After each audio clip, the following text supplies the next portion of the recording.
we go. It's there we go.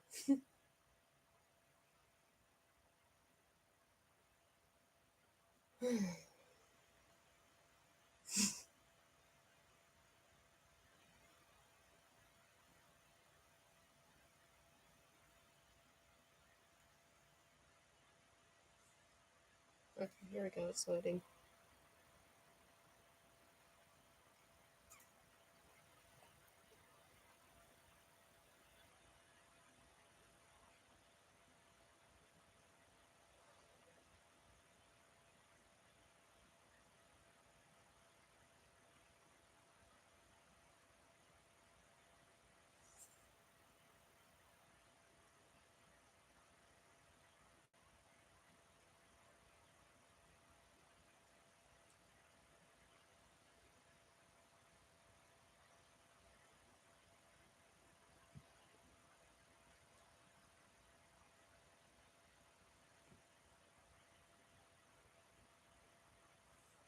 Four.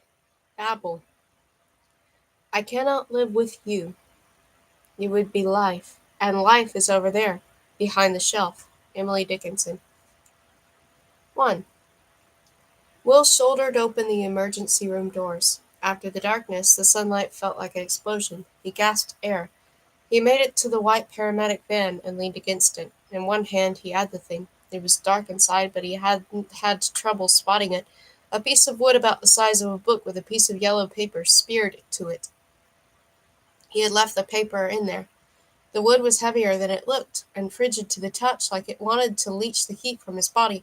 There was a symbol on it that looked like nothing he had seen before, and the more he looked at it, the more something in its gust twisted, and his eyes watered until he looked away. But it did not change him. It was true. He was immune. He headed back to the Valiant. Then he stopped because he couldn't show this thing to Elliot. Elliot had been very clear about that. He glanced around for something to wrap it in. The doors of the paramedic van were open. He peered inside and found a small towel and shook the sand out of it. When he reached the car, Elliot's eyes were closed. Will pulled open the door. Elliot's chest hitched and his eyes peeled open. I did it, Will said.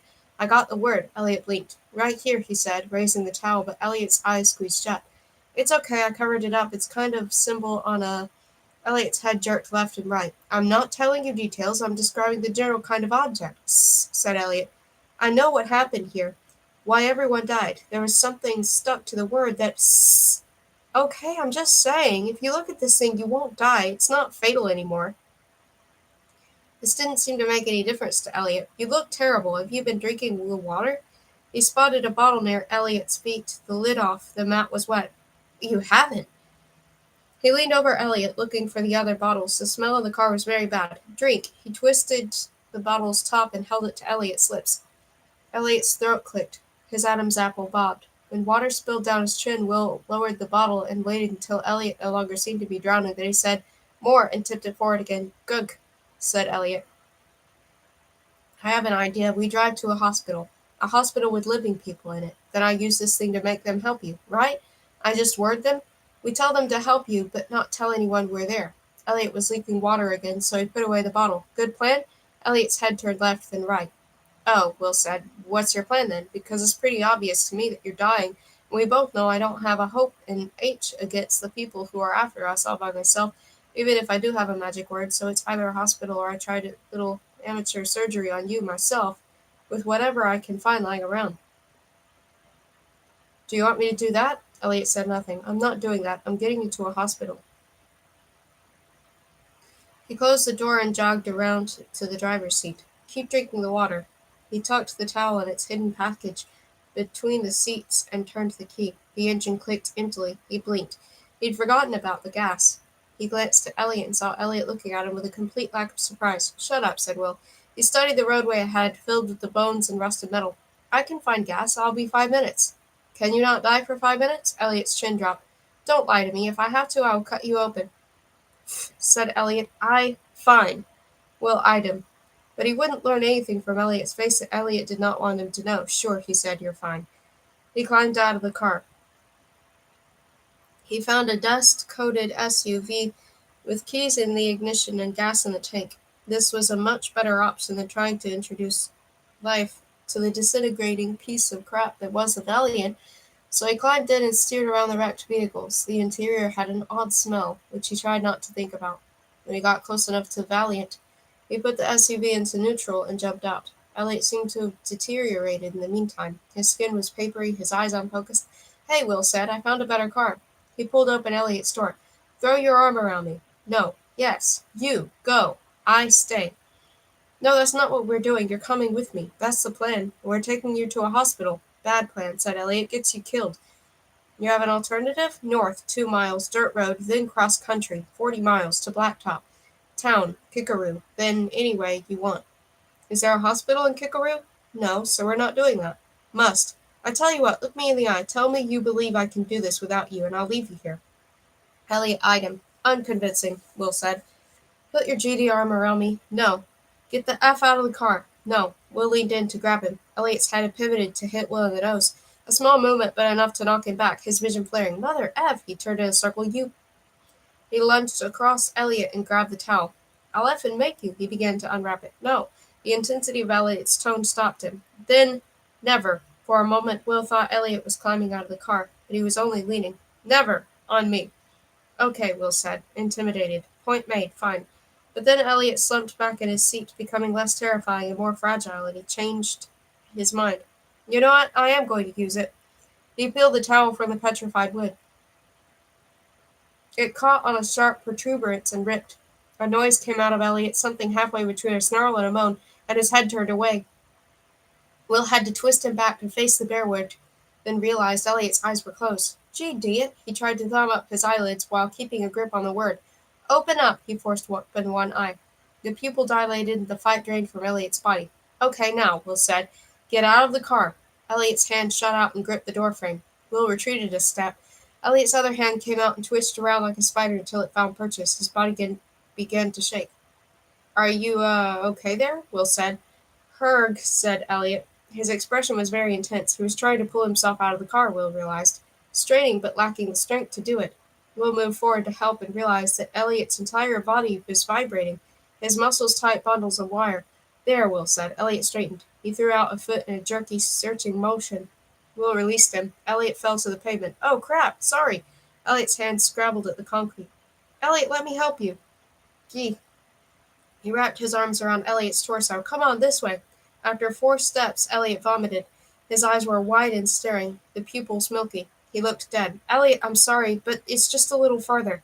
Elliot's foot slid out and Will maneuvered it to touch the ground. That's it. Elliot made a noise like it might become a cough one day. Please, Elliot. Elliot was not going to make it. He was already dead and Will was making him walk to an SUV. I'm so sorry, but I can't let you die. Harg, don't die. Do not die. He was still holding the bear word and tried to wave it in Elliot's face. Whether Elliot could even see anymore, Will didn't know. Don't die. Elliot's body convulsed. Flecks of spittle flew from his mouth. F, he said. They were inching towards the paramedic van, and Will wondered if there was a sedative in there, something in a syringe, which he could use to knock Elliot out. Then Elliot would stop being so much like a reanimated corpse. Come with me. He propped Elliot against the rear of the van, and Elliot keeled over. Will climbed inside anyway and began ransacking drawers. The sensation that he had been here before descended again, more strongly this time. He could feel memories scratching the underside of his mind, just out of reach. But he didn't have time for that. Elliot was lying in the dust, and Will had to get him to the SUV. He should use a fireman's carry. Why had he been shuffling around, holding Elliot by the arm? That was stupid. You wanted to move someone, you put them over your shoulders. Everyone knew that. Anyone in emergency services had practiced drills 100 times. He looked around the van. This vehicle wasn't just familiar, it was his. He crawled past the trolley and into the cabin.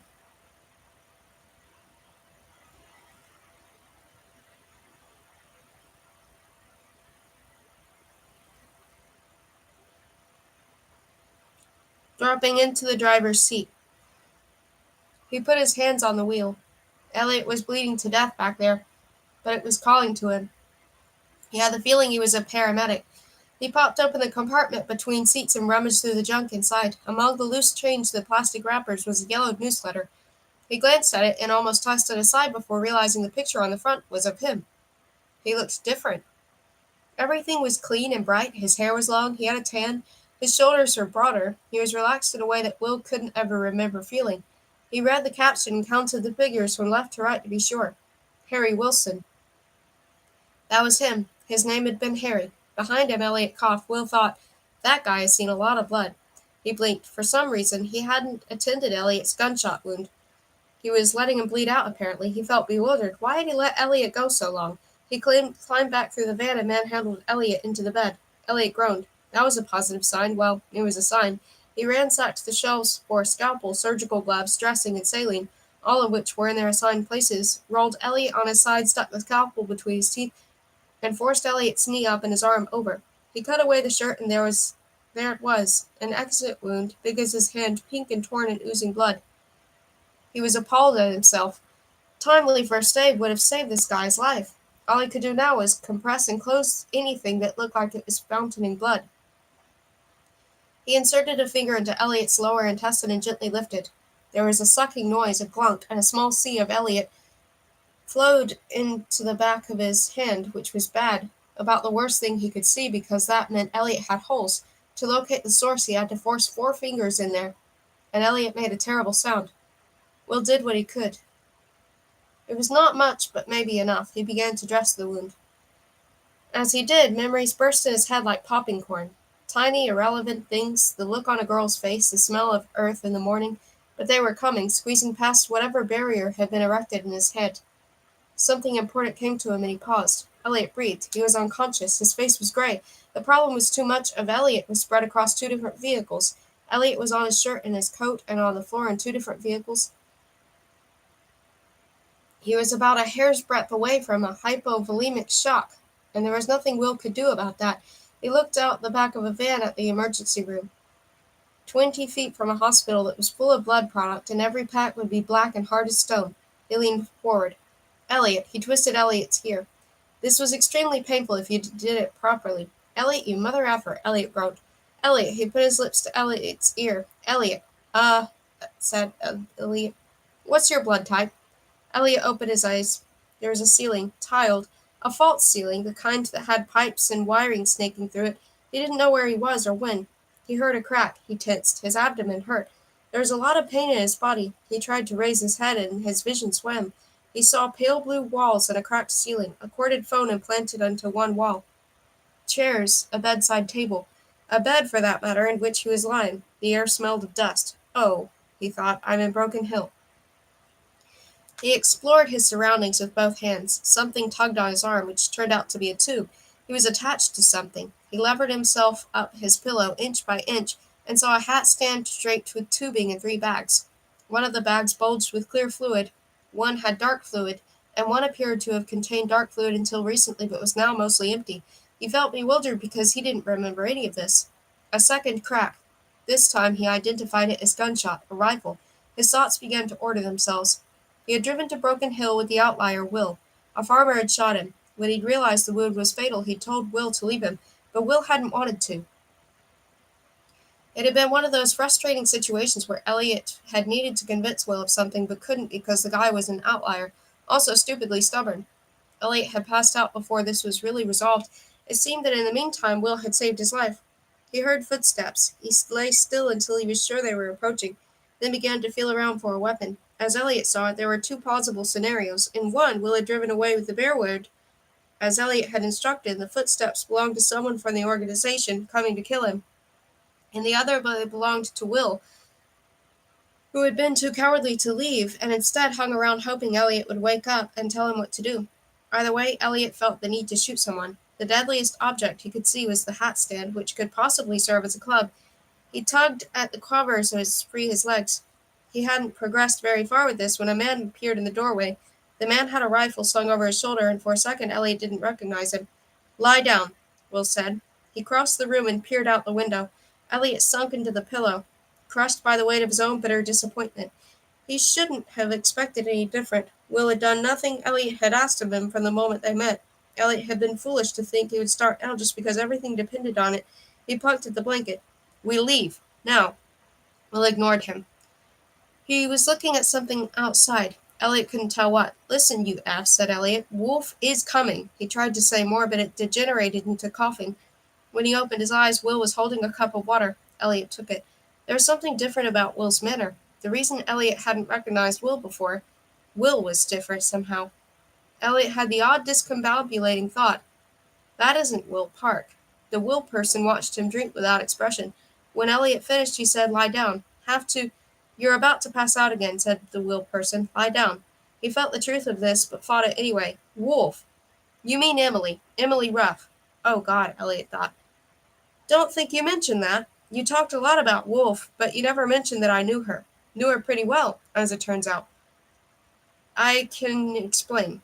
"Yeah," said Will. "You'll explain, but first you're going to sleep." He hefted the rifle. "I need to shoot some guys." "What guys?" Elliot tried to say, but unconsciousness got him first. He fell into sleep, but not far. He remembered a phone ringing in the dark. It had been a while ago, but he had been lying down like this, feeling Broken Hill all around him. He had opened his eyes and seen curtains, a bedside clock. Hotel, he'd remembered. "I'm in a bed in a hotel in Sydney." The phone rang and rang, but he hadn't moved in case it dissolved, revealing that he was back on that road, his face in the dirt, lying still. He picked up the phone. "Your wake-up call, Mr. Elliot. It's 4:30. "Thank you." He placed the receiver back on the cradle carefully, and it did not dissolve. He rose and drew back the curtains. Beyond was the city. The famous Sydney Opera House, wreathed in light. Behind that, the hulking steel bridge. A few boats on the bay, lights bobbing. These things were comforting to him, the water, the steel, because they proved it was not 3 weeks ago, when Broken Hill had died around him. He showered and dressed. A newspaper lay outside his hotel room door, and he stepped over it. Downstairs, a limo idled for him, the bellhop already moving to open its door. The city's winding streets slid by, tinted dark, and then the bay as they crossed the bridge and navigated the zoo. On a narrow road, dark waves lapped at the rocks. The limousine finally drew to a halt beside a set of steep steps, and the driver indicated that Elliot should ascend them. At the top was a colonial house.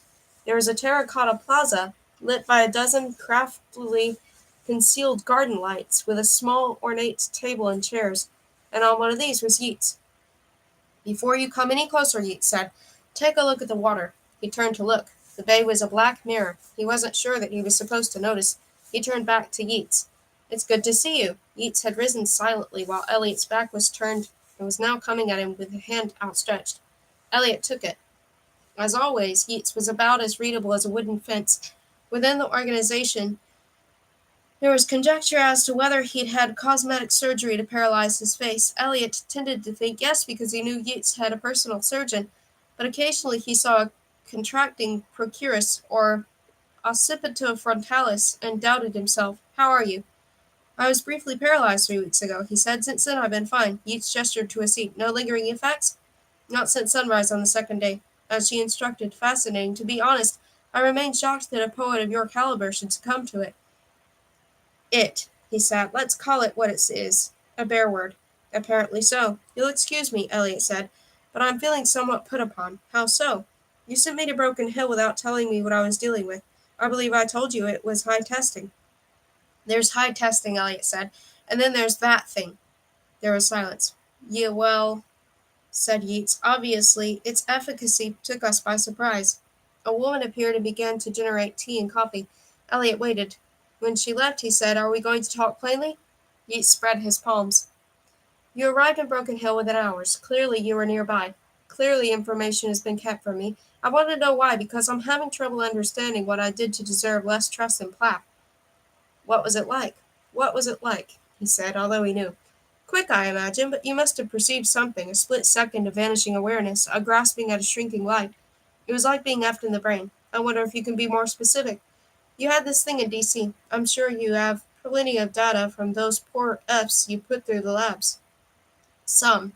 But I wish to hear it from you." He looked out at the black water. "Regular compromise feels like sharing the cockpit. Like there's someone else in there with you, flipping switches behind your back. This gave me no sensation of being able to regain control. None at all. It felt like being worn by something primal. Moments passed. "Well," said Yeats, "for that I apologize. It was not my intention to sacrifice you. Indeed, I selected you precisely because I consider you my most able colleague, and most likely to stop her. As for why I kept my whereabouts from you, I suggest that was insurance against the possibility that Wolfe would turn you against me. A selfish decision. But I have no wish to square off against you, Eliot. The very idea terrifies me." He let this pass. In the distance, an animal, unidentifiable, made a very Australian sound. "So we have a bear word."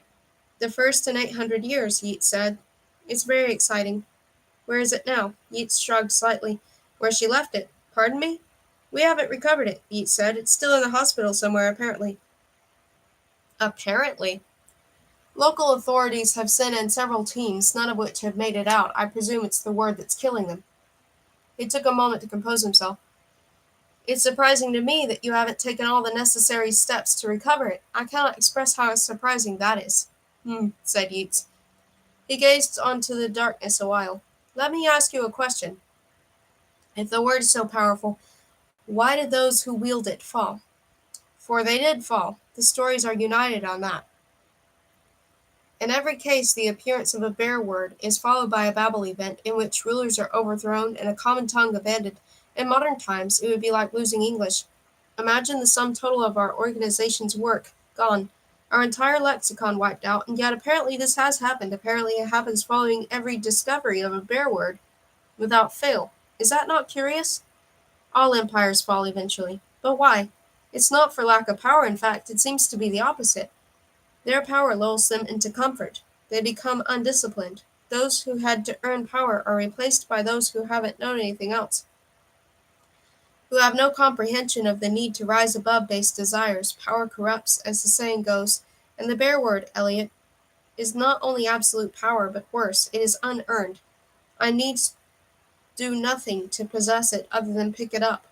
This troubles me. I ask myself, if I seize the bear word, do I remain as I am, or does it corrupt me? "I have no idea," he said, "but I'm pretty certain we can't leave it in the effing desert." Yeats was silent. He leaned forward. "Bring it back home, seal it up, sink it in concrete, bury it for another 800 years. Yeats glanced away. "We don't need it," Eliot said, "unless you have an urge to build a tower. There is another issue." Wolfe escaped. He closed his eyes. It was unprofessional, but he needed to do it. "How is that possible?" "She's quite resourceful," Yeats said, "as I believe you know. The newspapers said nobody made it out alive. Surely you didn't trust them. Where is she?" "I have no idea." "You have no idea?" "As I said Yeats. Resourceful. She managed to get someone out too." "Who?" "Presumably the man she went back for." "Harry?" "Yes, that name sounds familiar. So let me get this straight," he said. "There's a bare word in Broken Hill. The whereabouts of the poet who used it to kill 3,000 people remain unknown. Am I missing anything?" "No," said Yeats. "I believe that's everything." "I feel I must be missing something," he said, "since the situation is insane." Yeats was silent. "The bear word must be recovered. Wolfe must be neutralized. Surely you see that this is indisputable." Yeats tested his teeth. "Yes, you are correct, of course. It shall be done." For some reason, Eliot didn't believe him. "I'll find Wolfe." "Actually, you will return to D.C. Your flight is booked. You depart this afternoon." He shook his head. "I want to stay." "How are you, Eliot?" "You already asked me." "I ask again because this is the second time in our conversation that you have used the word want. Were you a third-year student, I would be appalled. I'll rephrase. It's important to neutralize Wolfe, and I'm the best we have. But how are you?" Yeats' eyes held this. "She has shaken you. I see it plainly. Was it the bear word?" "No, something else. You are always too close to her. You developed affection. Why, I have no idea, but it clouded your judgment then, and continues to do so now. You feel betrayed. You are infected with the desire to atone for your failure and stop her in Broken Hill. That's how you see what happened? As my failure?" "Of course not. I speak of how you see it." Yeats gazed across the bay to where soft fingers of sunlight edged over forested hills. "A tragedy like this we all blame ourselves." "Do we?" Eliot thought. "I strongly believe I should stay." "That is why you cannot." The sun bloomed along the tree line of the far hill, throwing spears into the bay. "Ah," said Yeats, "here we are. Watch." A menagerie of animal voices rose to greet the light, hooting and cawing. Where sunlight touched it, the water flared bright blue. It took Eliot a moment to realize that the glittering wasn't a visual effect. The waters were moving. Kingfish, said Yeats. The light draws the plankton draws smaller fish. The minnows draw the kingfish. More precisely, the kingfish are already there, waiting, since they are intelligent enough to perceive patterns and draw inferences. Eliot didn't respond. Yeats sighed. Stay. Search in this country for wolf, if that's what's required to regain control of your conscience. He turned those words over. He couldn't tell whether they were a kindness or a threat, but there was no denying how he felt. Thank you, he said. He sensed light. At first he thought it was the sunlight on the bay. Then he opened his eyes. The light was coming through the windows. Between the windows stood Will with a rifle. The walls were pale hospital blue. He was in Broken Hill. Morning, said Will. What? Said Eliot. Time, is it? He began to extract himself from the sheets. You're going to want to stay in that bed. No, definitely not. He got his legs over the side. This caused some flaring in his vision and a looseness in his head, and he took a few moments to sit quietly, eyes closed. When he opened them, Will was pointing the rifle at something outside. Eliot remembered the noise he'd heard before. Crack. What are you doing? Will didn't answer. He was holding that rifle very naturally, Eliot noticed. The barrel followed whatever Will was tracking in a smooth line like an extension of his body, then it jerked. Will stepped back against the wall, pulling back the rifle's bolt and reloading it with a cartridge from his jeans. It's about 6 a.m. Eliot felt disbelief. If that were true, Wolf would be here already. The town would be flooded with proles, or EIPs, or poets, or all three. It couldn't be morning because they were still alive. We have to leave. We're not going anywhere, Eliot. He began, but Will raised the rifle very quickly, and Eliot fell silent. Will's body became completely still. The rifle jerked. Eliot said, Please tell me what you think you're doing. Shooting guys. What guys? Pearls, I guess. You're shooting pearls, Eliot said. I see. When it's a guy in a chopper, and I ask you to shoot him, you won't. But now you're shooting pearls. Will moved from one window to the other. There isn't a limited supply, Eliot said. If you haven't figured that out, she'll send as many as it takes. Who? Emily? Oh, yes, Eliot thought. Will had remembered. That was why he was handling a rifle like he'd used it all his life, because he had. What do you think you're doing, Will? Harry. What? My name is Harry Wilson. Right, Eliot said. Of course, my mistake. What the F are you doing, Harry? Waiting. Waiting for, his mind reeled, for her? Will or Harry or whoever he was didn't answer, but clearly yes. Clearly he had a terrible, ill-informed notion of the situation, which was going to get them both killed. It was Eliot's fault, of course, like everything else. She isn't who you think. Is she Emily Ruff? Yes, Eliot said. Wolf is Emily Ruff, but you understand why I have a problem with that. The whole thing with you wanting to kill her. Are you aware you're acting like a different person? As in a completely different person? I remembered. Okay, Eliot said, but I regret to inform you that what you're remembering is no longer valid because when you changed, so did she. She's no longer the girl you used to hang with in Broken Hill and share milkshakes and ride kangaroos or whatever. Now she kills people. She's coming to kill us. I don't believe you. Why would I lie about this? Charlotte. He searched for the words. You think that's why I hate Wolf? Because of Montana? Harry shrugged. Well, Eliot said, you got me. Since she made me shoot the woman I loved, I've been carrying a grudge. He dragged a hand across his brow. Harry regarded him expressionlessly, and this absurdity, the stillness of the man he knew as well part where Eliot raged, was not lost on him. He'd been a poet once. This is the little fact that Wolf was a murderess who was hunting us both, even before that. You lied to me. What was I supposed to do? You're the only outlier. I didn't have the option of finding one who hadn't slept with her. Well, I get that you're a peed. I do, but look at yourself. The instant you found out that she used to be Emily, you gave up. I'm sorry I lied to you, but that doesn't change the fact that we have to stop Wolf. We have to. What can I say to convince you? I don't want you to say anything. I want you to sit there and wait until she gets here.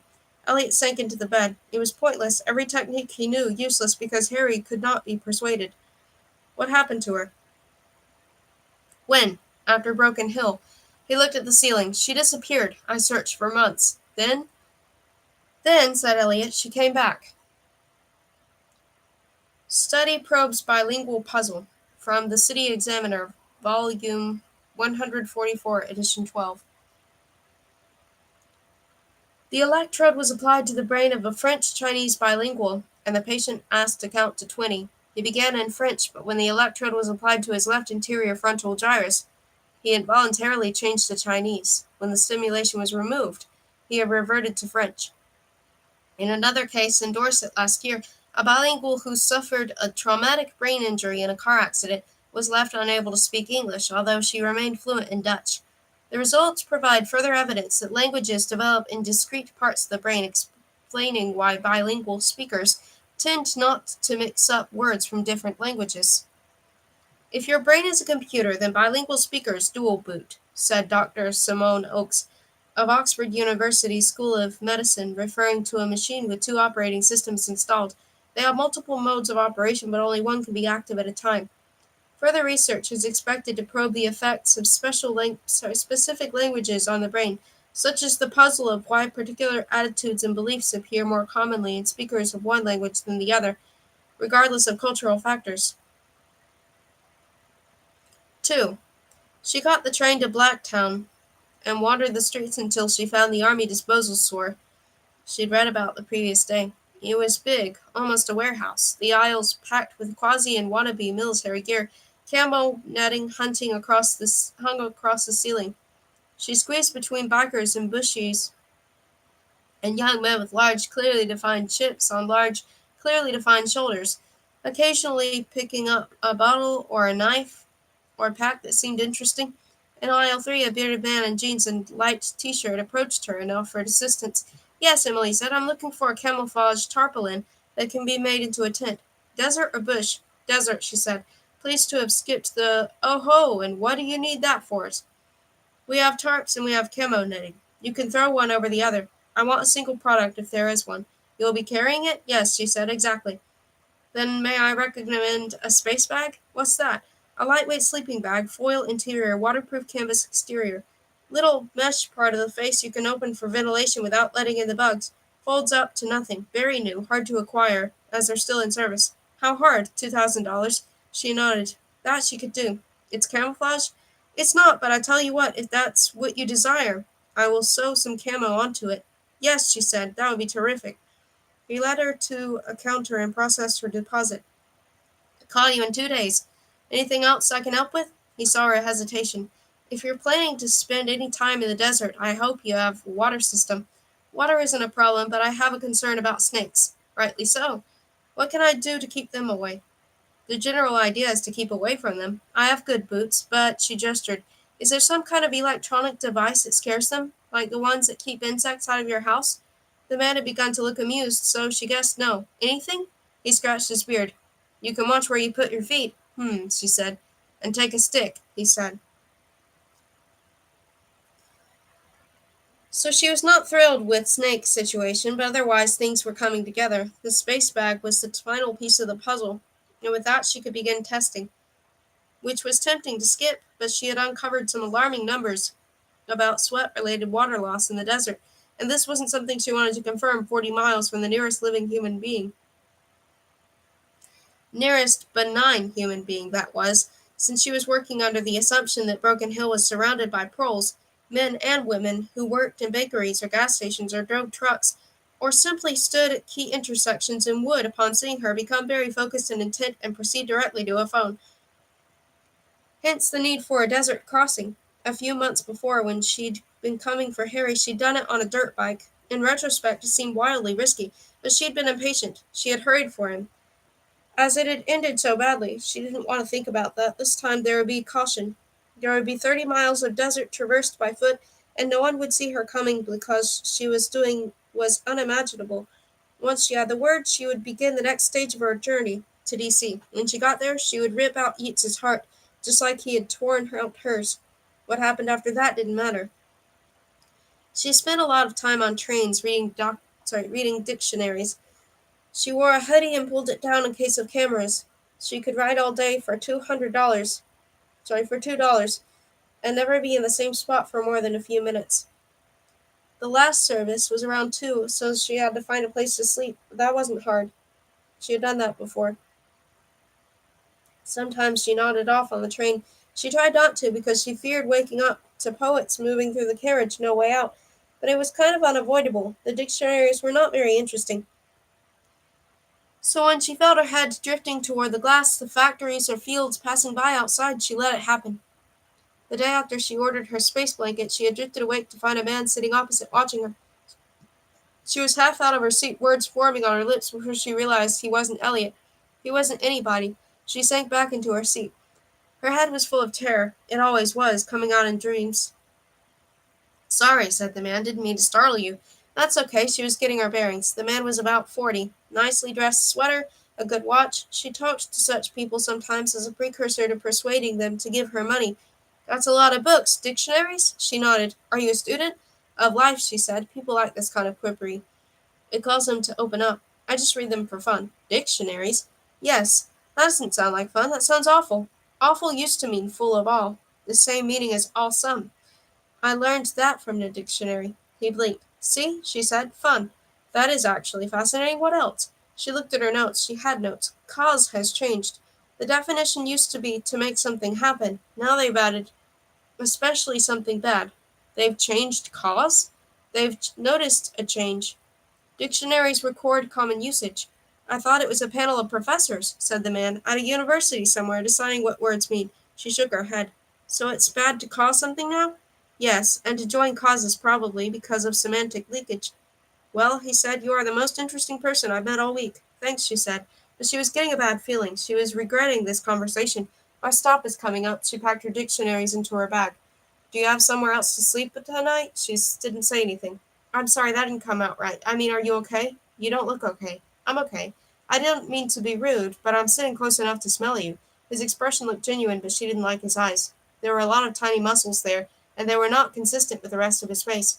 "Is there any way I can help you?" "Thanks, but no." She stood up. "This is my stop." "Mine too." She sat. "My mistake." He leaned forward. He did this slowly, like he wanted to get it right. "Do you need money?" She hesitated because she did need money, but not from this guy. She didn't even want to compromise him. She just needed to get away. Her eye was starting to hurt. "Whatever trouble you're in, I can help. I'm a lawyer. I have money. No strings. I see an intelligent young woman who needs a helping hand, that's all. Say no, and I won't bother you any more." The train stopped. The carriage was almost empty, the platform bare. She waited until she was sure the man wasn't moving, then stood and walked quickly to the doors. She got there in time, hit the button, stepped off, and kept walking. A night breeze stirred her hair. She wanted to look around, but kept her head down in case of cameras. $500, said the man, right behind her. "Look at it." She ignored him. "Are you stupid? Just take it." "Take it." He put a hand on her shoulder. She turned and shoved him. He staggered backward. He really was holding a fistful of cash. Behind him, the train began to pull out. "I'm trying to help you." "F off," she shouted, and she went after him for some reason, and pushed him again. "Leave me alone," he tried to catch her arm, but she was too quick for that. Whatever else he wasn't prepared for someone who fought back. She shoved him again. "Leave me alone!" His back hit the moving train, and he rebounded a step onto the platform. Her brain was full of violence, and her star was sinking, and another push would send him between the carriages. If she timed it right, she thought, "Yeats, Yeats, save it for Yeats." He got around her and ran away. She stood there, breathing. She needed to get out of here. She had to leave before the cops arrived. She made for the exit, her hoodie pulled tight. She couldn't wait for the space bag. She would have to call and have it mailed. She had to take herself out of the cities, away from people, before someone got hurt. A month later, she was trudging across the desert. She had a stick. It was night, because during the day you could see for 20 miles in all directions. She assumed someone would be looking. Also, snakes slept at night. She wore a fur-lined parka and loose shorts. Maybe an odd combination, but the thing was, the nights were cold enough to freeze and exposed sweat. A 28-pound backpack was strapped around her waist and shoulders. She was loving her boots, big, brown, comfortable poop kickers. She made good ground one night and stopped at the first hint of dawn. She found a depression in the dirt beside 3 scrubby trees, a long-dead waterhole, and spread her space bag beneath them. She sat on it a while, cooling, watching the stars retreat and the sky lighten. Her body felt satisfyingly used, not exhausted. She was in good shape. She ate a hard biscuit and crawled beneath the space bag and fell asleep. She woke a few hours later in a furnace. She was swimming in sweat. She peeked out, thinking maybe she'd lost her shade, but no, it was just hot. She wriggled out, keeping flat to the ground to avoid presenting a profile, and unzipped her backpack. She pulled out 4 wooden stakes and used them to suspend the space bag a few feet above the ground. The idea was to remain camouflaged from above while allowing the air to move around her. She stripped naked, crawled under the sheets, sucked water from the drinking tube, and tried to sleep. The second night was harder. Her legs felt suspiciously sore, which they hadn't during her trials. She might have been pushing herself, walking faster than she needed to. She was blowing her water budget, too. She forced herself to slow down, stop for more rests, but then worried that she was falling behind on distance, which would create new water problems. The chances were excellent that she could source fresh water in Broken Hill, in case she had no problem. But she did not want to rely on this, since if she was wrong she would die. She kept walking, her stick ready, in case of night snakes. She made less ground than she wanted and stopped early, feeling dizzy. She drank a lot, even splashing some on her face. She ate more biscuits. She hadn't brought many of those to avoid temptation because digestion increased the body's demand for water. That was starting to seem like a mistake. She crawled under the space bag. Again she was woken by the sun baking the earth and had to convert the bag to a little tent.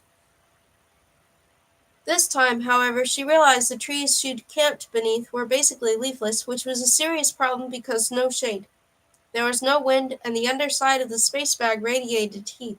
She lay there as long as she could, watching her skin turn mottled pink, then red, and crawled out and curled against the trunk of the tree.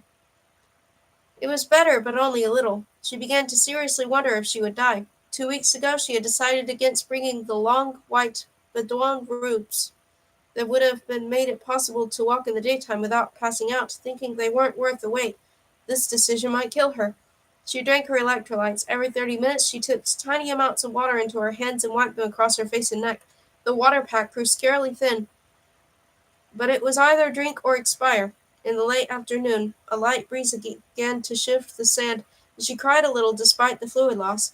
Finally, the sun eased toward the earth. Some time after that, she began to feel human. She got to her feet and began to pack her bag and thought about which direction to go. The smart thing was to head back. It would take 2 nights, but she had enough water and would be able to recover and rethink how she was going to do this. But it would mean starting over, and the town was only one more night away. It would probably have water. Even if the tanks had gone bad, there would be bottles. Stores and cafes with darkened refrigerators. She ignored the part of her that asked, "But what if?" and started walking. Her feet became sore, then wet feeling, then numb. She didn't want to blame the boots, but she had a feeling they were letting her down. They were like boys who at first were cool and suave, and then after a couple of weeks she realized were a-holes. Around midnight she began to hallucinate a little, and felt important things like checking her compass. She came across a boulder and sat on it and woke up face first in the sand. Her lips felt like a baked cake. She drank and finished her water. The town rose with the dawn. She walked toward it. She lost her stick somehow. She began to pass houses, places she recognized. She saw the first body and tried not to look, but her eyes wouldn't stay still. It was a woman she knew, Cheryl. She recognized the dress. "I'm here to fix it," she told Cheryl. To say sorry, but she couldn't really believe Cheryl would be pleased by that, or would forgive Emily in any way. She sucked on her water tube and remembered it was empty and turned in at a gate because it was time to search for water. She walked up a path and stopped because on the house's concrete spun steps lay a brown snake sunning itself. She stared at it. "F off," she shouted, and stamped her boots, and it wriggled away. She opened up cupboards and passed out in a bedroom and threw up in a toilet. She wasn't sure in which order that happened. She found water and slept. When she awoke, the sun was throwing shadows at 45 degrees, and she had to stare at them a long time to figure out whether it was morning or afternoon. She had slept for a day and a half. She was ravenous. She found and devoured a box of fruit bars. Her brain liked this, and she began to be able to make sense of things. Empty water bottles were everywhere. She sat at the wooden kitchen table and waited for the sun to go down. Then she strapped herself into her pack. A strong wind was blowing, tossing stinking sand at her face. She hiked along the road. She had steeled herself for the bodies and kept her eyes up and her mind focused, but the closer she got, the more the wild, clawing terror grew inside her, waiting to turn her around and steer her out of here. Sand stung her eye and she rubbed at it, but it made no difference. She passed the gas station with its burned cars and trucks. She made herself machinery, legs and feet and purpose. She reached the hospital. She stepped over a snarl of cloth and leather and gleaming bone and pushed open the side door. These were things she did. She walked down the corridor. She didn't recognize anything, but that part of her brain was closed. She reached the double doors for the emergency room and dropped her pack and closed her eyes. Then she went in. The smell was very bad, old but wrong. Her nose began to run. Her boots hit something and she shuffled around it. When anything blocked her path, she carefully stepped over it. Her fingers found the counter. She followed it along to the place where she had left the bear word.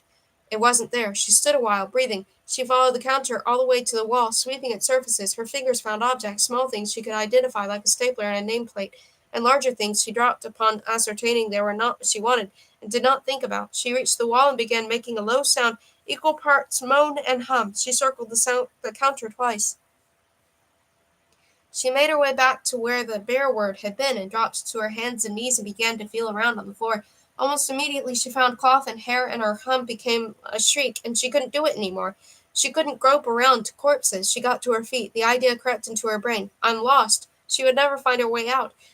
She would spend the rest of her life crawling over the bodies of the people she'd let die, searching for an exit she was too afraid to open her eyes and look for. Her breaths came out in hitching shrieks. She'd tripped twice, and then her hands found the doors and she crawled through them. She returned to the house. She could have sought out Harry's, but wasn't up to facing more memories. With four walls around her, she felt safer. She scrubbed her hands in a toilet cistern. She sat on the seat and stared at nothing. She felt numb. The word should have been there. Yeats had probably wanted to put her in exactly this position. He had probably recovered the word months ago in secret. She had been tracked all the way in, and right now they were moving through the streets, corralling her, whispering to each other guttural words. But this did not seem right. She did not understand Yeats well, but in her experience people with power used it. She felt the word was there. She felt that strongly. After a while a thought occurred to her. She rose from the seat. She went back to the hospital and through the corridors to the emergency room doors. She put her back against the wall and withdrew a digital camera, which she had found at the house. She had tested its batteries already, but took a photo of the fire extinguisher just to be sure. Then she closed her eyes and pushed through the doors. She shuffled inside a few steps and raised the camera. Her idea was that this thing really was a word. It was on petrified wood, but the wood wasn't the important part. The important part was the mark. She pressed the shutter button and felt the flash from the inside of her eyelids. She shifted her aim and pressed again. She would accumulate photos. Most of the photos would contain unbearable things, but in one would be the word. People kept coming into this room and turning into killers, ergo the word was somewhere it could be seen. She adjusted her aim, pressed the shutter for another photo. She would keep taking until the camera ran out of room. Then she would download the photos to the computer. She would magnify them 1,000 times and inspect each picture a handful of pixels at a time. It would take forever. She would see awful things, but she would do it. Eventually she would find the edges of something that looked like wood. She would know where, in the image, the bear word was located. She could magnify it 100 times until it was too big to see all at once, and she could copy it. The word was not a thing, it was information.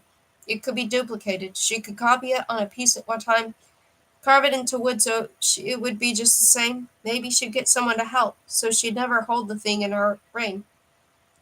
Then she'd have 100 tiny pieces numbered on the back, which she could reassemble. She would have found a way to carry it safely. To keep it always close, she pressed the shutter again. She was thinking maybe a necklace. She came out of the hospital. The air felt incredibly fresh and she gulped at it. She started walking, then running, her pack bouncing on her back. She was clutching the camera. She should stop and seal it in plastic, stash it away safely. But she couldn't stop. She ran through dead streets, and a crow called, and she shrieked back at it, an insane yodel that wouldn't stay quiet. She was supposed to be stealthy. They could be listening. She ran, hiccuping and gibbering, desperate to put distance between her and this place, to reach somewhere she could open her lungs and scream triumph like she wanted. Yeats trotted up the mansion steps and was set upon by butlers. He thought he had lost them at the foot of the stairs, but there were more. One attempted to steer him through the great open double doors, and another began gently inquiring if he required refreshment, and a third wanted to take his coat. All this was conducted in a low-register butler octave, making Yeats feel as if he was moving through a burbling stream. He allowed himself to be decoded. A fourth butler seized the opportunity to step forward and brazenly adjust his bow tie. The butler, who wanted to infuse Yeats with refreshments, positioned himself so that Yeats need only take a step forward for a champagne flute to slide effortlessly into his left hand. But Yeats didn't know this butler, and in no effing universe did he allow strangers to insert fluids into his body. "They're Spanish," said Eliot. He had followed Yeats up the steps and was peering into the house. Butlers navigated around Eliot as if he were a rocky prow in a seething ocean, because he was not wearing a tuxedo. He was in a known suit and a beige coat, which apparently Yeats would need to physically pry from his body if he ever wanted to see Eliot in anything else. There was a code, of course. The organization imposed a ceiling on the quality of dress a poet was permitted to enjoy, commensurate with the poet's level. The point was to address the situation thereby. A newly graduated poet realized there was very little in the world denied to him and began to get about in outrageous suits and $300 cars, drawing attention, and technically the code applied to Yeats. Technically, his entire ensemble should have cost roughly half the price of his current shoes, but Yeats did not follow the code because he was not a 20-year-old idiot who required protection from temptation. He was intelligent enough to respect the intent of the code without slavishly adhering to its letter. Eliot, however, Eliot in this last century suit, his repulsive department store shoes, his wrinkled coat. The most important thing about Eliot was that he wouldn't break a rule to save his life. Are you coming in? Yeats said. I believe that some of the delegates have brought advisers. No, I'm not dressed for it, Eliot said, and then realized it wasn't a real invitation. Then I will see you at the office. Russian's not coming. That's what I came to tell you. Yeats hesitated. The butler with the champagne flute took the opportunity to slide forward, and Yeats glanced at him, bestowing upon the butler the terrible shame of having drawn notice. The butler fell away, mortified. What do you mean? Russian's doing it via speakerphone. You must be joking. Eliot shrugged. It's what his people have said. Well, Yeats said. He prepared for these meetings carefully. He attempted to consider every eventuality, but a speakerphone? Was Russian that afraid of compromise? Was he not aware that employing a speakerphone would broadcast his fear, screaming his vulnerability to every delegate in this house? It was ridiculous. Eliot was still hanging around, eyeing the swirling gowns and tuxedos inside the room. Thank you, Yeats said. Eliot nodded and began to trot down the steps. Yeats felt his mood lifting with each step Eliot took, with each increment of distance added between him and those shoes. Butlers began to swarm. Excited by this intention, Yeats shrugged them off and entered the house. Just inside the doors was von Goethe, regaling a glittering circle that included, if Yeats was not mistaken, 1 senator and 2 congressmen. Goethe was German, short and sharp-nosed with dark, slicked black hair. He was wearing gold-rimmed spectacles, which Yeats was sure were decorative. His shoes were fine brown soles. Goethe excused himself from the group and clasped Yeats' hands in both of his. Guten Tag, mein Freund, said Yeats, which caused Goethe's face to crumple in disgust. Wie geht es Ihnen? Sorry, Ihnen? Rather nauseous after that. I apologize, said Yeats. I do not have the opportunity to practice my German as often as I would like. You are forgiven. The exchange was established that Goethe didn't wish to engage Yeats in German, which was sensible, since it was easier to resist the compromise in a learned language than a native one, but cowardly for the same reason. Yeats was happy to roll with it, and in the spirit of the occasion, he wasn't here to compromise anyone. Also, he sincerely doubted Goethe was capable of troubling him in English. A fine occasion you have arranged, so worthy. Well, said Yeats. For the first time he took in the stage, the tables draped in white cloth, the tasteful sign by the podium that declared, "A world of literacy. We do what we can." I was speaking with one of your politicians, and he informed me that your government was investing some hundred of millions of dollars to teach children across Asia to read. We do what we can. Read English, said Goethe. Well, he said, we can hardly expect to teach them German. He clasped the hand of the tall, bronze-skinned woman who had met his eye across the ballroom 20 seconds ago and began to cross it like a torpedo. Rosalia, what a pleasure. William, she said, I swear you age backward. De Castro, said Goethe, casting an eye over her green gown, which was daring when she stood still and practically scandalous when she moved. De Castro offered her hand, which Goethe kissed. Yeats and I were just discussing his latest plan to seed the world with English missionaries. Surely you see that a common world language would serve the organization's interests. I suppose, said Goethe, but I weep at the prospect that this language would be English. It won't be, said De Castro. It will be Spanish. English plateaued some time ago. It will take more than Yeats' missionaries to reverse that. She looked down her nose at Goethe, who stood a foot shorter. I suppose these things are more alarming to delegates whose languages are in decline. Ah, it begins, said Goethe, the traditional German pile-on. Honestly, I admire your spirit. It cannot be easy to watch your language slip into the footnotes of history. It is doing no such thing. Although I suppose you must be used to humiliation, said De Castro, German being the second most popular Germanic language. Children, please, said Yeats. De Castro turned to him. Did I hear correctly? Pushkin will be joining us via speakerphone? Apparently. I do hope we don't need another Russian delegate. They've been dropping like flies. Alexander was doing so well. It's the language, said Geth. Too many morphemes. Inherently vulnerable.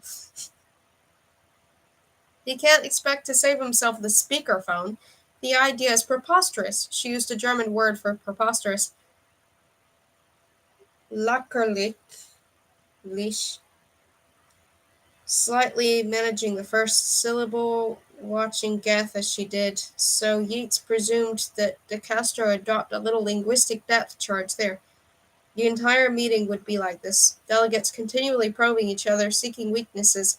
It was an inevitable byproduct of the fact that the organization was a loose coalition of independent entities,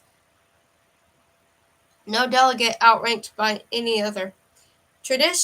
Technically, Yeats was no more important than al-Zawayi of Arabic or Bahratindu Harishchandra of Hindu Urdu. This was something he planned to change.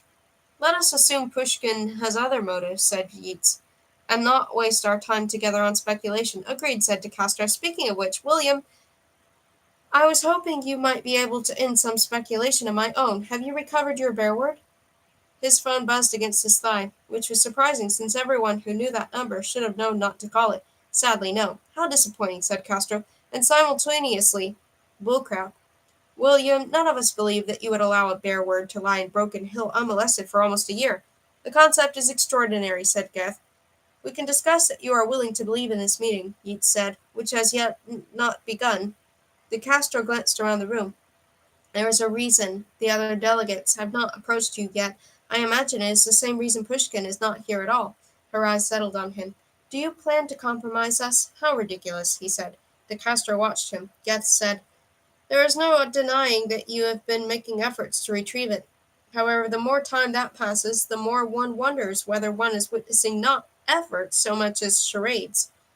I do not have the bear word, Yeats said, for proof. Please note the obvious fact that if I did, I would be using it to spare myself this conversation. His phone buzzed again. Excuse me. He turned away, plucked the phone from his pants, glanced at the screen, and repocketed it. He gazed into the distance, digesting the words. Siding. 3 plus 1 at 95.65 in 24 POI 665006. The message was automated, sent by a computer whenever a person of interest, a POI, was sniffed out by some of the vast number of surveillance systems to which he had access. Because those systems were less than perfectly reliable, possible sightings became messages only when the computer had accumulated sufficiently many of the sufficient quality to pass a particular confidence level. In this case, they were informing him of 3 sightings in the past 24 hours, plus one from earlier, which were 95% likely to be person of interest number 665006, which he knew from memory was Virginia Woolf. He returned to Geth de Castro. Frankly, said De Castro, as if no time had passed at all, I see little point sitting down to discuss digital interconnectedness and social media when such an overwhelming issue remains unresolved. It is resolved, he said. I honestly don't know what else I can tell you.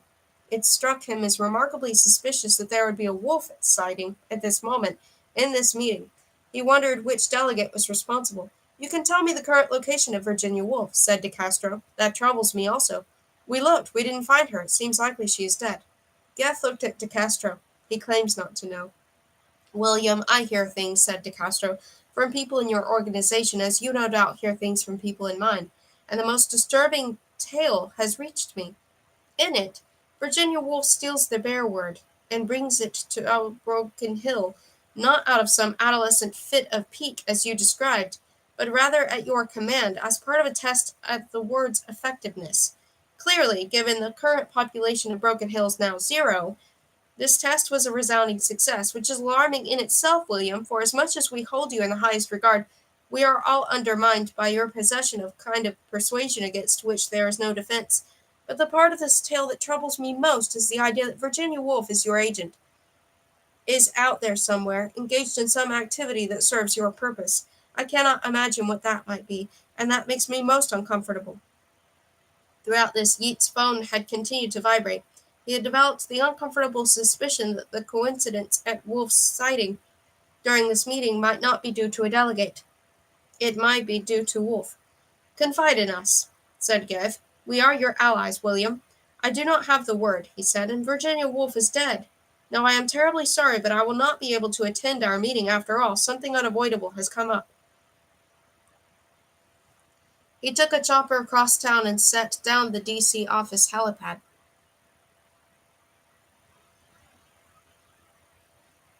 This occupied 13 minutes. In the meantime, he attempted to coordinate people via his phone. This proved difficult because every few seconds it wanted to tell him about an incoming message, which required a tap to dismiss, and by the time the building was in sight, this was what Yeats was spending the majority of his time doing, tapping to return his phone to a useful state.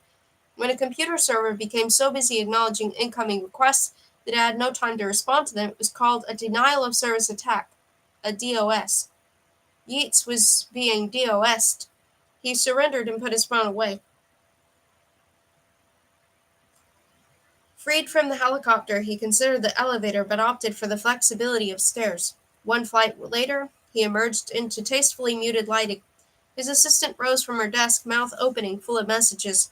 "Not now, thank you, Francis," he said, and closed the double doors behind him. The lights brightened in response to his presence. This month, his office was a paean to 18th century feudal Japan, paper dividers, low simple furniture. On the wall behind his desk, a samurai sword hung under lights. Yeats had chosen none of this. It was periodically redecorated in a random style to avoid betraying personal aesthetics. He planted himself behind his desk and tapped the keyboard to wake his screens. His predecessor hadn't used a computer. They had been considered secretarial tools.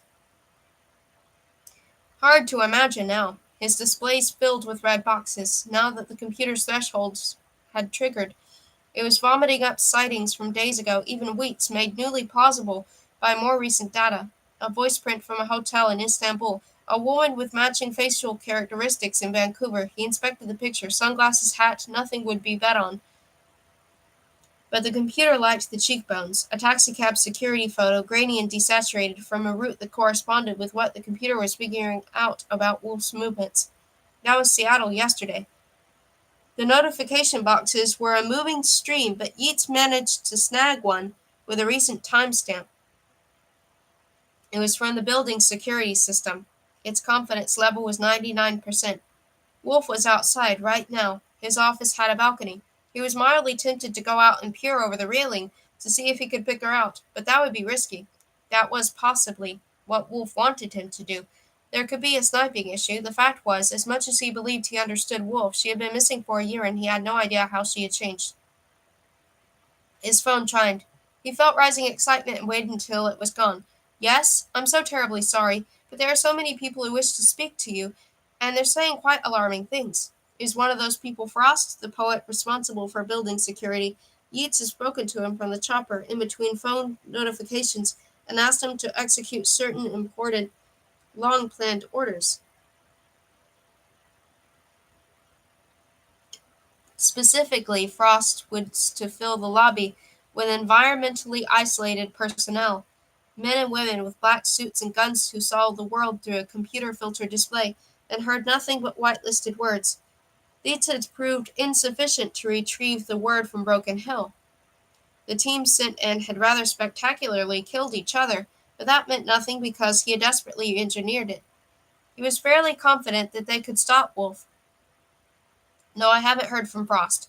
"I'll speak to Frost," Yeats said. "No one else." He closed the speaker. Red boxes continued to slide down his monitors. He saw the word lobby. He leaned back in his chair. So she'd entered the building. If all was proceeding as he'd instructed, Wolf would currently be on the floor, her hands bound in plastic, electrical tape being spread across her mouth. She would be lifted up and borne to a windowless cell. Then Frost would call. He folded his hands and waited. A new red box lit up his screen. "POI, possible sighting Wolf, Virginia, second floor." He looked at this a while, trying to imagine circumstances in which security might have decided to take Wolf up rather than down. He reached for the speaker. By the time he got the handset to his ear, a new notification had arrived. "Third floor." Was there a delay on these? A few seconds? It had never mattered before. Francis, would you mind putting the floor into lockdown? Yes, sir. And please attempt to reach Frost. Right away. His screen blinked. The lights went out. Part of the lockdown. Nothing to be concerned about. He waited. His breathing was steady. He felt no emotion. Minutes passed. The lights came on. He pressed for the speaker. Francis, why is the lockdown lifted? I don't know. I'm finding out. Noises in the background, quite loud. He could almost feel its low echoes through the door. Who else is there? It's, how can I help you? A female voice spoke, indistinct. He couldn't identify it. The phone clicked off. He slowly put it down. He had recognized Wolf's natural aptitude for attack very early on. It would have been disappointing if she'd fallen to Frost and the soldiers. He would have missed his chance to test himself. Of course, there was the real possibility that she was about to walk in here and destroy him. That was a concern. These were feelings. He didn't need them. He could prevail or he would not. He steadied his breathing and began to pray. O God, be with me and guide my hand. Let me transcend this petty flesh and become your holy force. Warmth spread through his body. His relationship with God was his greatest resource. It had allowed him to become who he was. So many promising colleagues had fallen to temptation. They managed their physiological needs, eating and breathing and effing deliberately and on schedule, taking care to remain in control at all times. But their social needs, their basic human desire to love, to belong, and be loved, these were simply suppressed because there was no safe way to indulge them, and yet they were named needs for a reason. The human animal craved intimacy at a biological level, relentlessly, insistent. Yeats had seen many promising careers derailed by surrenders to intimacy. Men who whispered confessions to whores, women whose eyes lingered on children. On such small betrayals were psyches unraveled. He had unraveled several himself. He had struggled in his early years. It seemed vaguely amusing now, infantile, but he remembered the loneliness, the way his body reacted when a woman smiled at him, the surge of desire it evoked to join with her, not merely in a physical sense, but beyond that, to confide and be understood. It had been almost overwhelming. Then he discovered God. It had been terribly alarming. The very idea of poets succumbing to religion. He was shocked at himself, but the feeling was undeniable and grew week by week. He could no longer believe he was alone. He began to see the divine in everything, from the circumvoluted fall of a leaf to the fortuitous arrival of an elevator. Occasionally, when the sterility of his job pressed close, he felt the presence of God like a figure on the room. God was with him. God loved him. It was ridiculous, but there it was. It was a tumor, of course.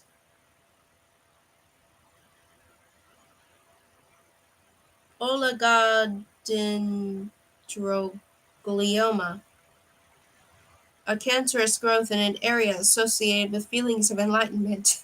The feelings it aroused could be reproduced through electrical stimulation. It wasn't fatal, but it would need to be removed, his surgeon had told him, as he looked over the black and white scans, because it would continue to grow.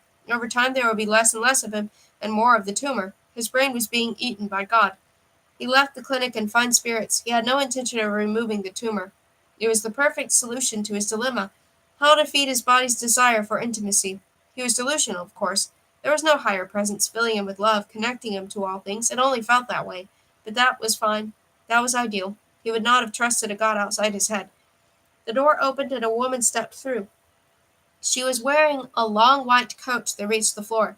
The hem was spattered black, with liquid that might have been mud or dirt or might have been frost. She had white gloves, a necklace, something in it that twisted and hurt to look at. He closed his eyes. He reached into his diaphragm for his strongest voice.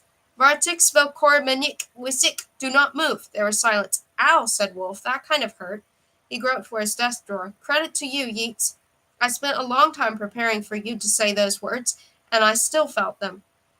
He got to the door open. His fingers closed on a gun. He raised it and squeezed the trigger. He kept firing until the clip was empty. Then he dropped it to the carpet and listened. Still here. There was a sword on the wall behind him, 300 years old, but it would cut. He had no training.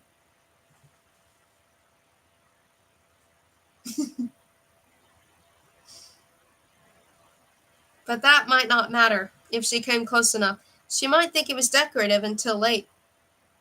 So I'm here to kill you, she said, just in case there was any doubt. He breathed. He required a few moments to calm himself. Emily. Wolf, she said. Wolf now. Interesting. Had she changed segments? It was possible. She might not have merely improved her defense, but managed to alter her base personality in certain important ways. It could be done with practice, in which case she would be vulnerable to a different set of words.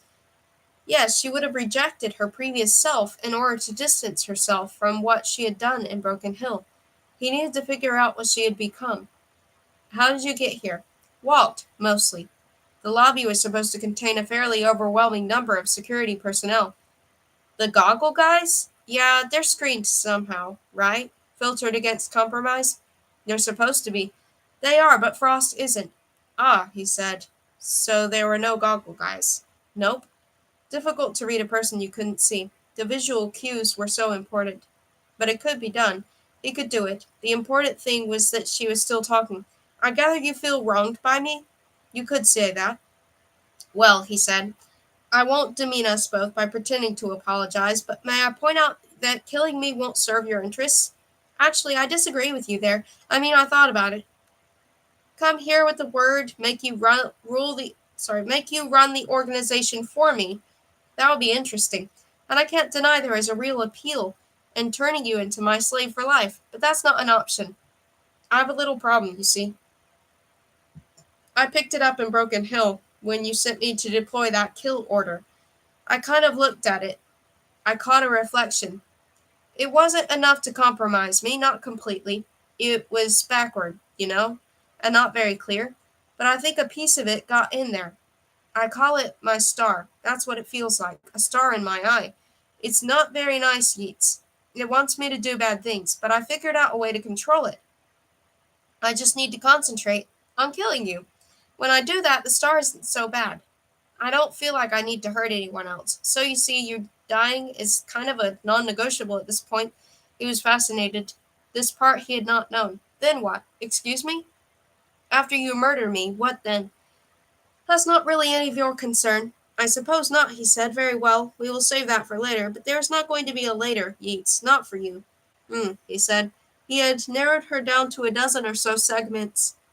He was mildly tempted to run through words for them all, which he could do in about 15 seconds. That was a last resort kind of move, though. It would spark an immediate response from her, whatever kind. He would keep that in his back pocket while he attempted to learn more. Before we proceed, I feel I must confess something. Oh? He heard her coat scuff the carpet. You are here because of me.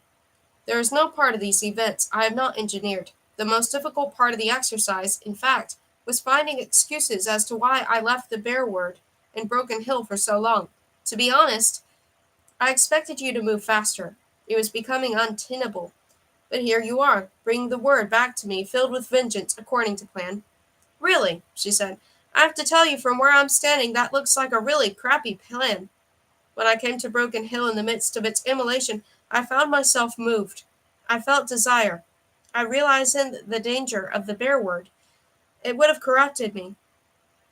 It would have been my undoing, as unearned power always is, sooner or later, and I have no intention on wasting this life on temporary greatness. What I will do with the word once I've taken it from you is leave a mark on this world that will never be erased. You're not making a lot of sense, Yeats. He shrugged slightly. Perhaps my motives are beyond your comprehension, but I wish you to know that I don't require words to make you perform my will. You are my puppet regardless. You stand here not because you willed it, but because I did. Because defeating the bear word in your hands is the challenge I set myself to prove that I am ready to wield it. Dude, I'm going to kill you, she said. I've walked through every defense you have. There's no doubt about that. He rose from his chair and spread his arms.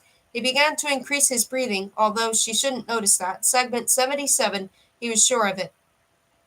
He was 220 with more fear and self-doubt. Often paired in families, interestingly. A 220 elder child and a 77 younger sibling. It was possible that Wolf might slide from one to the other. Here I am, he said. Kill me. He heard her approach. There were two wide chairs opposite his desk, reducing the possible space she was occupying into a relatively small cuboid, close enough to slice a word through. Close enough to slice a sword through, if he was quick.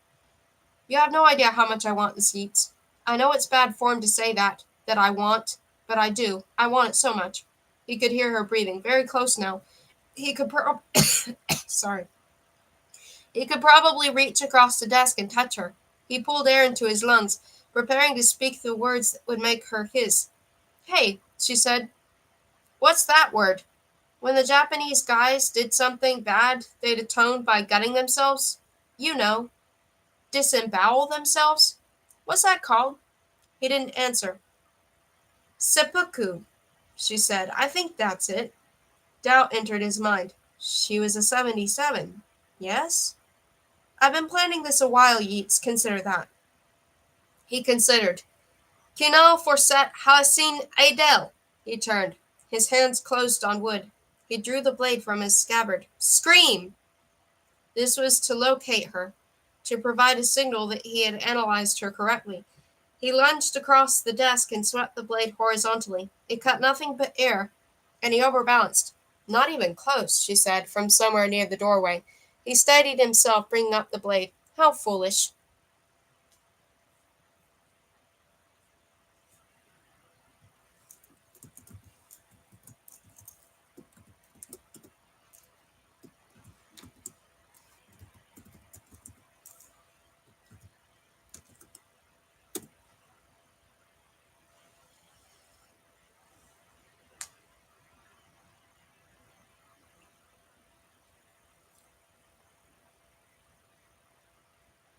I'm trying to find where it was. Okay.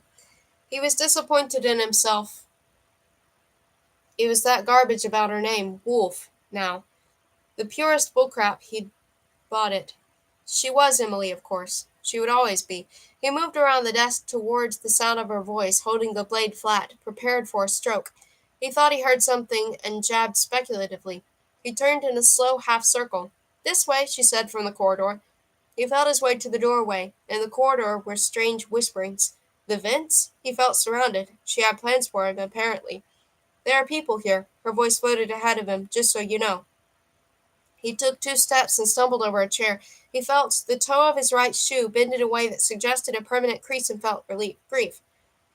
So I have a proposition for you, Yeats. You can open your eyes, look at this thing I've got around my neck, and follow my instructions to disembowel yourself.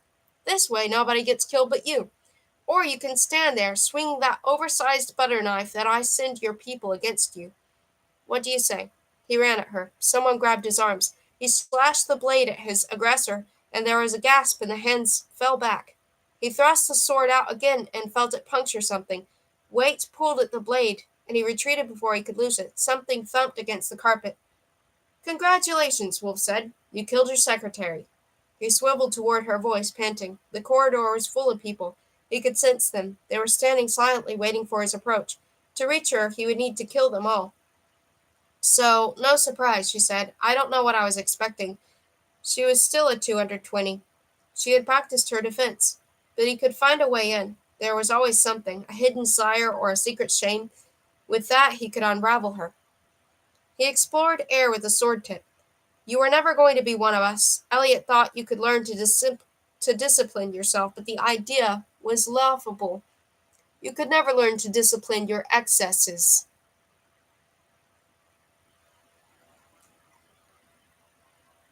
I don't know, Yeats. You may not be giving me enough credit there. He swiveled toward her, voice.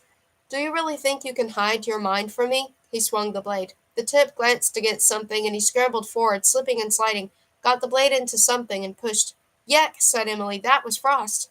Perhaps she was unsettled by violence. Vartix velcor menik visik scream.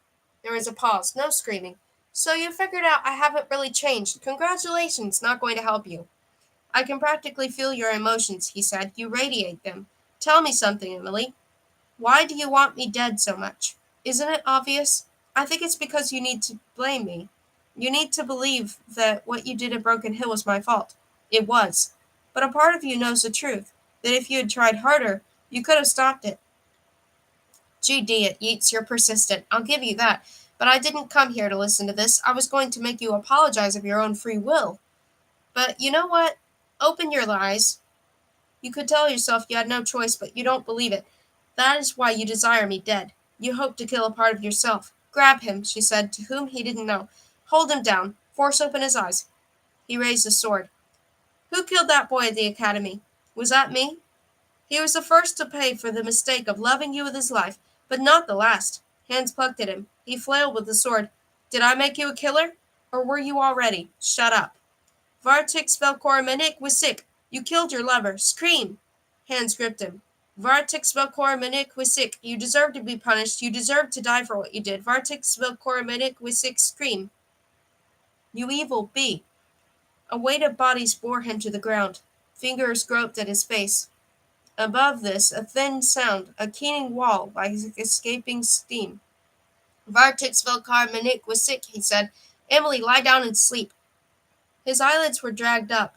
He saw faces he recognized, their expressions intent and focused. He knew their segments, but nothing he could say would dissuade them from holding him down. He could work around that. He could convince them to release him once their duty was done, because between the seething bodies he saw a prone figure, sprawled on the carpet, her white coat gently rising and falling. His heart sank because it was over, and he had won. 4 questions to quickly know someone well. From http wooffy.com/relationship/8we4y347wer.html. 1. What do you do in your spare time? 2. What would you do if you had a year to live? 3. What are you most proud of? 4. What do you want?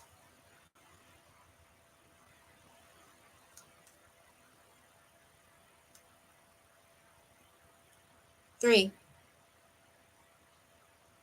Elliot went to the 8th floor, where burly men in gray uniforms were pulling up the carpet. What the F? Ah, Elliot, said Yeats. He had a white cloth and was mopping sweat from the back of his neck. His shirt was wet beneath the armpits. Elliot had never seen Yeats so much as breathing quickly, so this was disconcerting.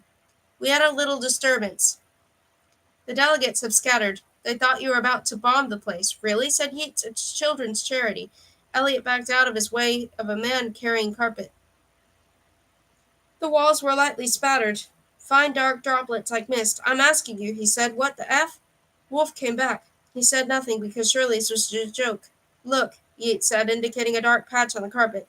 That's Frost. I told you she wasn't dead. Yes, you did. I asked for more time.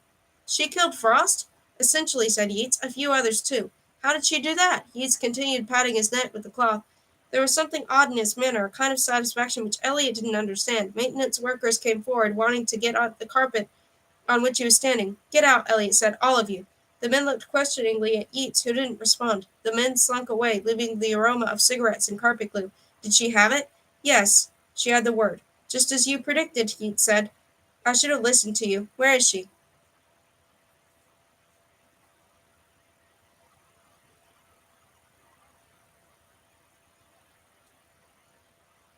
Yeats said nothing. Did you kill her? Fascinating, your priorities, said Yeats. I tell you that the bear word has returned to us, and your first question is about her. I have a lot of questions. They're not necessarily ordered. Ah, Elliot, as I have grown, you have shrunk. I offered to help you after Broken Hill. I gave you a chance to go away and find the man you are supposed to be, but no, you chose to stay. You wanted to pursue her. You actually said those words. You wanted to make amends for failing to stop her, to beg forgiveness for failing to protect her. I honestly don't know. I doubt that you do. But what is plain is that she broke you. A 16-year-old girl, and you let yourself care for her. It was clear from the beginning, but what was a weakness became nothing less than a psychological disintegration. Look at you. You are an echo of who you were. Well, he said, how refreshing to have an honest opinion. I have faced the word and won. This is what I have done while you were falling into yourself. The day I realized the bear word could corrupt me, I began to prepare myself to face it. That is why I left the word in Broken Hill, for her to recover. You what? I have no intention of triggering another Babel event. I have worked rather too hard for that.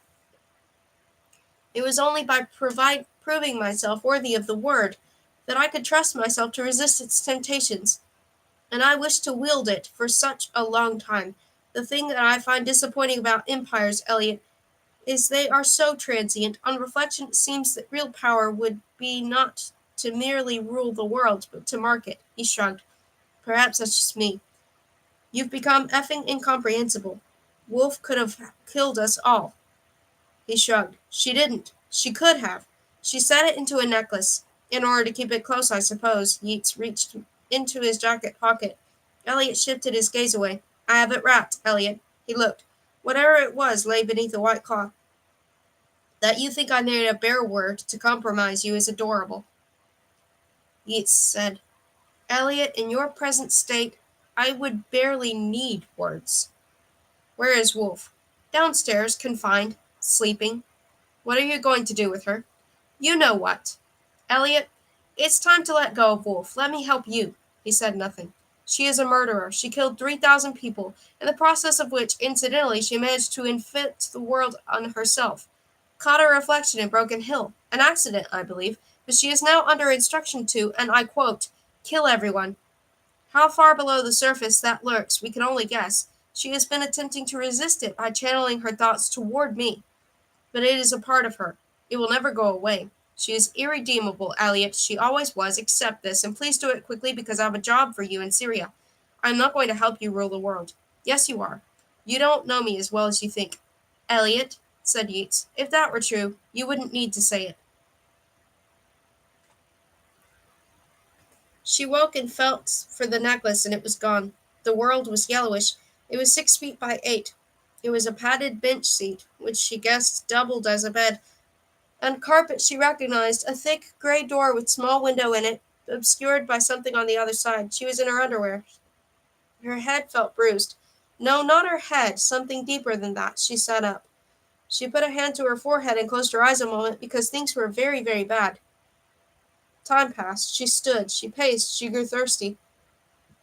She discovered a plastic bucket under the bed seat, which she guessed was for pee. She spent some time breaking off a long triangular shard and tucked this into the rear waistband of her underpants. When she positioned the bucket right, you couldn't tell. It seemed to Emily that this room wasn't monitored. Maybe it was unnecessary, when you had a person in a 6 by 8 cell with nothing but a bucket. But when she got out of here because the organization wasn't monitoring her, that was when it was really going to be hilarious. These were positive thoughts. She was not actually getting out. She was just keeping busy until Yeats turned up. Someone did come, but not Yeats. At first, Emily didn't recognize him. He had cut his hair. It had been 8 or 9 years, but his eyes were the same, and she hadn't forgotten the way they had bulged in that fast food restaurant bathroom when he tried to coerce her into a... She threw out some words just in case. Please, said Lee. The door closed. Emily caught a glimpse of people out there who would provide obstacles to any attempted flight. She considered it anyway, but decided to save the bucket knife. It would be a shame to waste that on Lee if she might get a chance at Yeats. Lee went down on his haunches. It was kind of an odd pose, but it brought his eyes level with Emily's as she sat on the bench seat. Her skin puckered. She felt the urge to fold her arms, but didn't because she didn't want to give him anything. We write reports, you know, Lee said. He looked odd, sickly, but that was probably the yellow lights. When we recruit someone, we send along a little write-up saying what we think. Yours was negative, Emily. I won't lie. I was extremely negative. I know what you're thinking. I gave you a bad report because you punched me? No, I put that aside, like the professional I am. I gave you a bad report, Emily, because you were actually going to do it. It was a simple test. I used weak words, starter words, and still, you were going to do it. You're fragile. You have no defense, and people like that don't last in the organization. He spread his hands. Imagine my surprise when the Academy accepted you. It makes sense now. Now I know you cheated your way in. Elliot taking pity on you, now I understand. But at the time I was amazed. And then they made you Wolf. I took it personally. I don't mind admitting it. It felt like an insult. I mean, my report was very clear. Candidate shows no aptitude for mental discipline, nor the inclination to develop it. Those were my words. Well, look at you now, just like I predicted. And you know what? How it's turned out is actually pretty good for me. Now I look like a genius. It took a while, but I finally made it to D.C. He paused, as if for a response, but she didn't give him one, because she hadn't figured out why he was here. He sighed and straightened, plucking at his pant creases. She wasn't thrilled with the new eyeline. So, Lee said, as you might have guessed, you're going to die soon. In fact, as I understand it, the only reason you're still here is Yeats has become too busy with a new project to get around to debriefing you yet. When I say debriefing, I mean compromising you and getting you to dump out the contents of your brain in case there's anything in there that might be useful to us. Now, this is going to happen. There's nothing you can do to stop it, but my idea, Emily, was to spare Yeats some trouble. You see, my being here is a very big opportunity for me. A test, you might say, and if I'm able to go back to Yeats with the information he wants, well, that would be good. He removed his jacket and began to roll up his shirt sleeves. Why am I telling you this, since clearly you have no interest in doing what I want? I'll tell you. It's because, Emily, I want you to understand how extremely, intensely motivated I am right now. She said, Lee, the idea that you can compromise me is laughable. Oh, I realize you're not 16 anymore. I'm not expecting it to be that easy again. In fact, I hear you've been working on your defense pretty hard. He began to unbuckle his belt. The thing is, Em, I think deep down, you're just the same. I think you're fragile. You subscribe to the idea that the best defense is a good defense. And it served you well, sure. But here we are. He pulled his belt free and began to wind the strap around one hand. I think once we test that defense, really put some pressure on it, we might see some cracks. I'm pretty confident about that, but once a person is under severe physical stress, a lot of the higher brain function falls away. The critical thinking, the learned behaviors. He taps his forehead. What am I saying? You know all this. You were in school more recently than me. You know what I'm talking about, and you know I'm not leaving this room without getting what I want. The only question is how hard you're going to make it. He let the belt buckle dangle from his fist. So, he said, how are we doing this?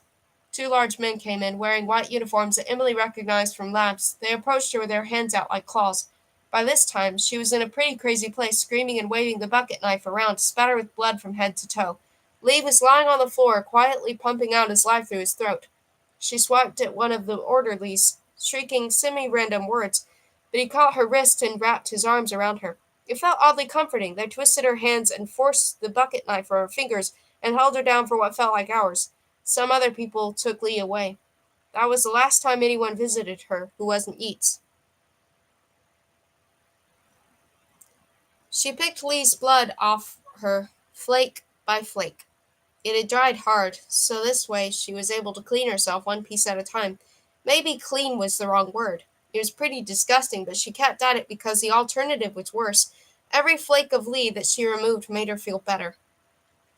Days passed. It felt like days. She became extremely thirsty. After enough of that, she developed a tremble that wouldn't go away. Her bowels and bladder shut down. She could feel them inside her like stones. She was being tortured, she assumed. Her physical needs were being deliberately left unmet. She thought about Elliot, about whether he knew she was here. She figured no, because if he did, he would have shown up. She had just had that feeling. Of course, she had left him face down in a ditch in Broken Hill, and it would have made complete sense if Elliot hated her with a fiery passion, but she had the idea that kind of relationship she had with him allowed for mistakes, even big ones, and that when his door was opened, it wouldn't be Yeats but Elliot, and his eyes would be full of reproach, but there would also be forgiveness and hope. She considered removing her underwear, which were spattered with dark brown Lee spots and made her feel permanently stained. It might even be intimidating to Yeats. Nothing here but Emily, pal. But she didn't do it. She wasn't that. She made herself climb off the bed every now and again, and jump on the spot, or at least bounce up and down, so she wasn't just lying there. The light never went off. She couldn't tell how much time was passing. Her thoughts went around and around. Sometimes she caught herself singing. Elliot swung the car into the school driveway and crawled up to the house. It was late, most of the windows dark, but not Bronte's. He sat in the car a few moments. Then he climbed out and went inside. The corridors were empty. It had been a while since he was last here, and the place felt unfamiliar, although nothing was different. He entered the east wing and passed a boy, the white ribbon tied around his wrist and dark bruises beneath his eyes, reciting something in Latin. The boy saw Elliot and broke off, then looked pained. Elliot did not stop. He knocked on Bronte's door. She called for him to enter in the imperious voice she adopted for students and he stepped inside. She was behind her desk, surrounded by papers, her hair pinned up by threatening escape.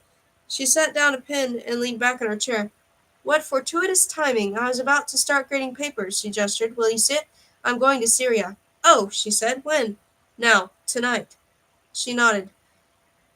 You should try to visit the museum in Damascus. They have a tablet with the world's oldest record. It's our oldest recorded alphabet, linear alphabet.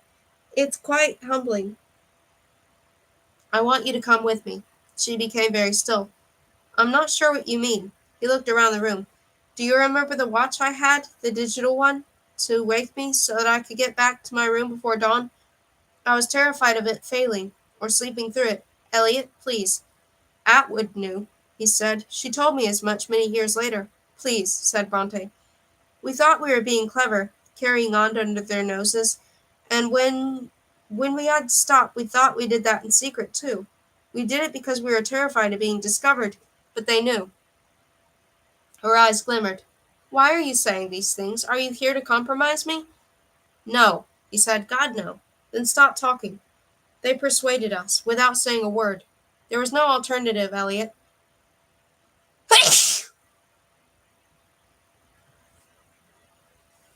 How?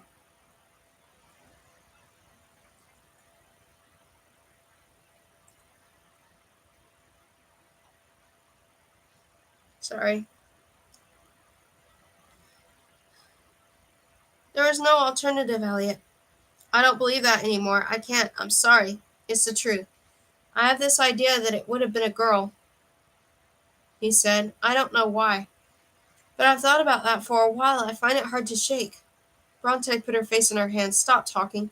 She'd be grown now, a young woman. Stop! I'm sorry, he caught himself. I'm sorry. I want you to leave. He nodded.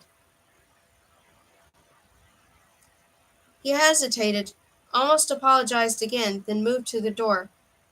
Before he closed it, he glanced back, in case she looked up from her hands. But she hadn't. He landed in Damascus. Heat enveloped him the instant he stepped over the threshold of the airplane, a taste of Australia with a different scent. He made his way across the tarmac to the airport proper, and submitted himself to the impatient eyes of various mustachioed officials. His papers were impeccable, and so he was soon released into the main hall, which was large, framed with high latticed keyhole-shaped windows, and even vaguely air-conditioned. A short man in a tight suit stood gripping a sign that read,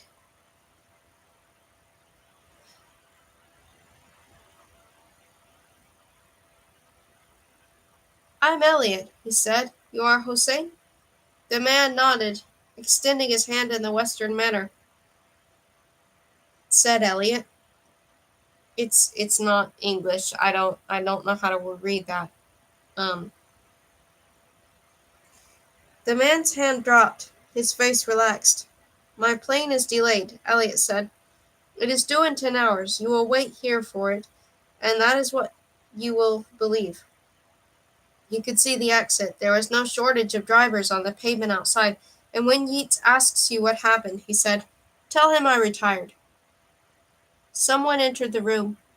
She squeezed her eyes shut as soon as she realized, so was left with only the briefest impression. A square man in a dark suit, silver hair.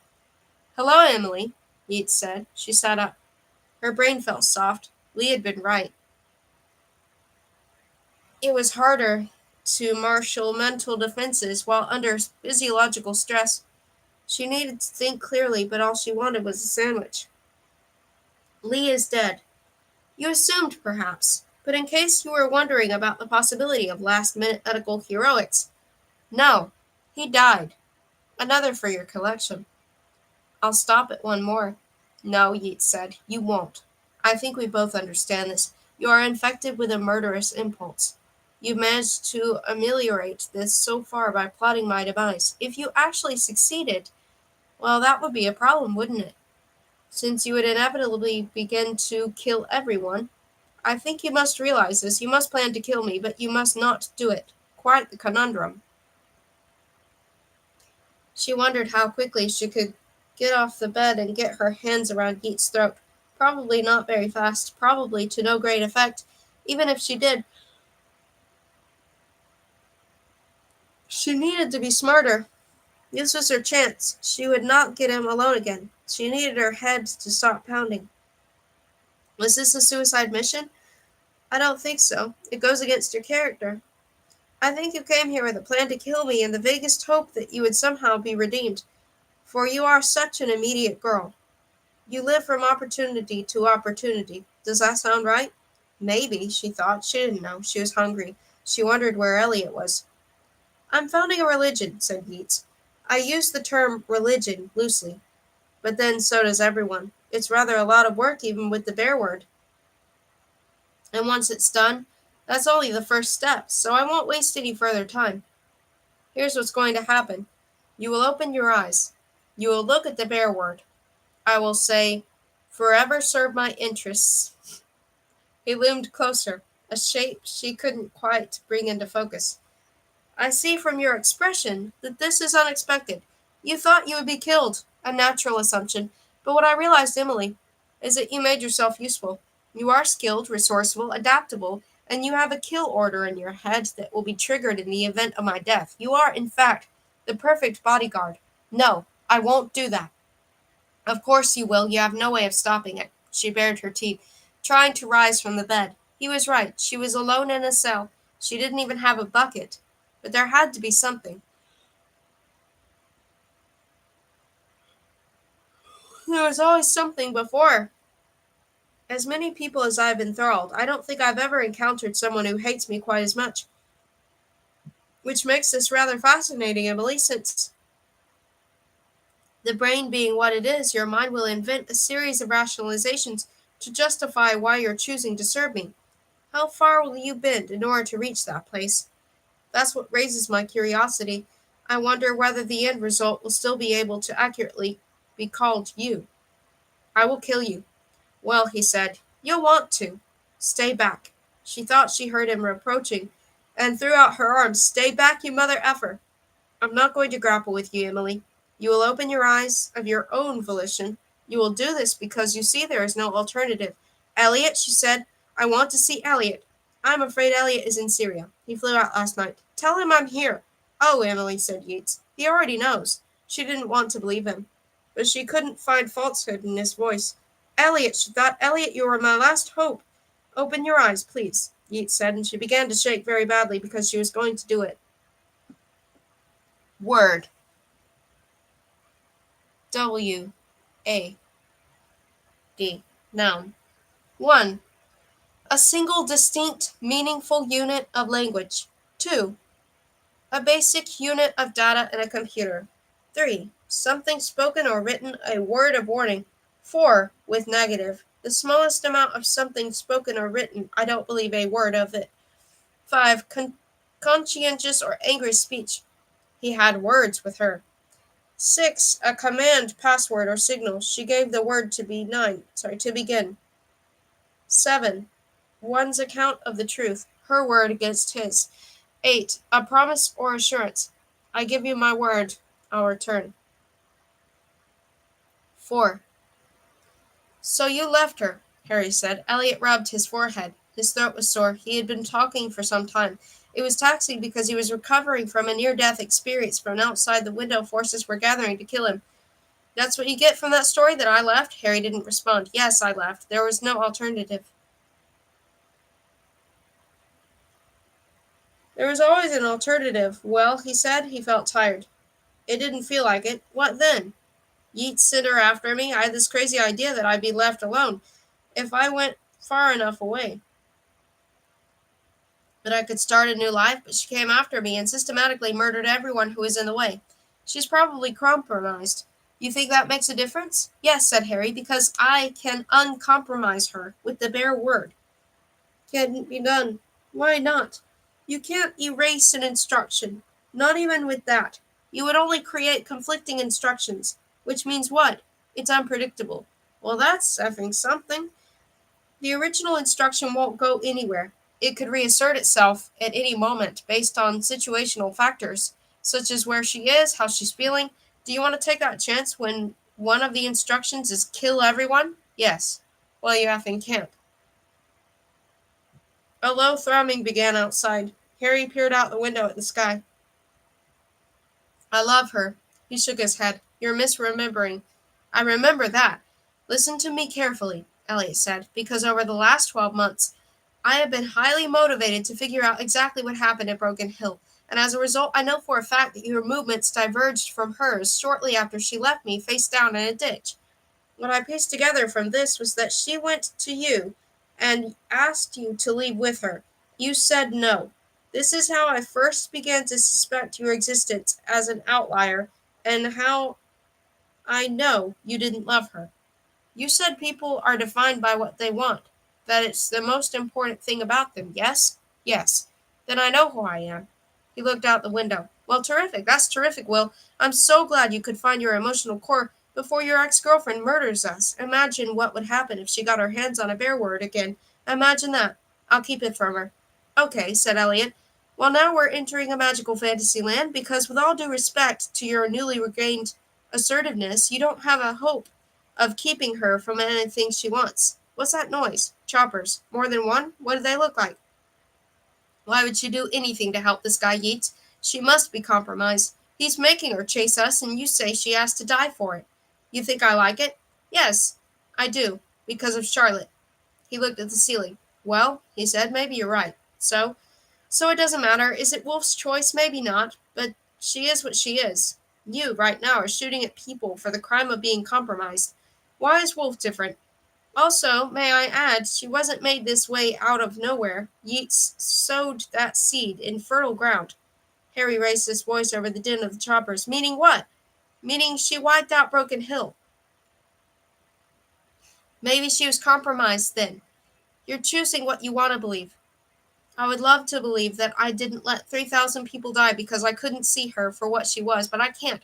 The truth is, she was always like this, and I refuse to see it. I tell you what, how about we kill Yeats? Sure, we ask Wolf to stand aside for a minute. Don't look at me like that's a realistic possibility.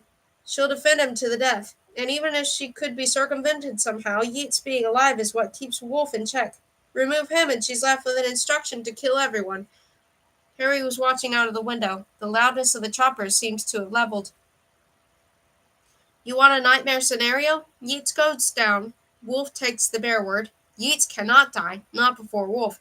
Harry didn't react. What's happening out there? Guys coming out of choppers. What kind of guys? Military. Big black helmets with goggles. Can't see their faces. Ah, said Elliot. So we are completely effed then. Harry looked at him. Environmentally isolated personnel. They see the world through filters to protect them against compromise. Should I shoot them? Sure, he said. Why not? Harry raised the rifle. A part of the window frame near his head exploded. He ducked against the wall. Crap. Yes, Elliot said. Harry moved to the other window, checked outside. They're encircling us. I would imagine they're landing on the roof, too, Elliot said, rappelling down for the choppers, perhaps. What happened to Charlotte? What?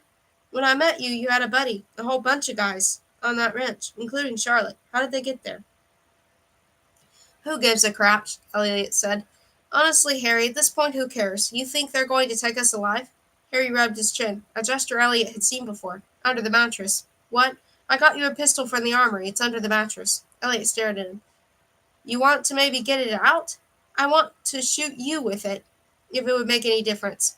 It's going to be all right, Elliot.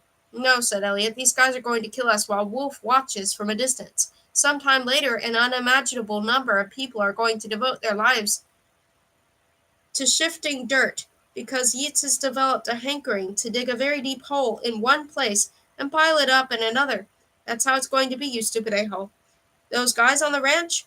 They were the ones I could persuade to leave the organization. I thought Charlotte was one of them, but it has since become abundantly clear that she was compromised by Wolf and feeding back information such as your existence, what we were planning, and so on the entire time, and then she turned Charlotte against me, and I had to shoot her. I had to effing shoot her, Will, just to get the gun. Why bother? He shouted. Since Wolf is coming only to shower us with chocolates and kisses, Harry paced. Oh, Elliot said. Oh, are we having regrets? Shut up. 20 years, Elliot said. My entire adult life, I've guarded every word that's come out of my mouth. And you know what? I'm done. I'm finally completely effing done. So hey, F you, Will Park, Harry Wilson, whoever you are. F you very much, and F you Yeats. And you, Emily Wolfe.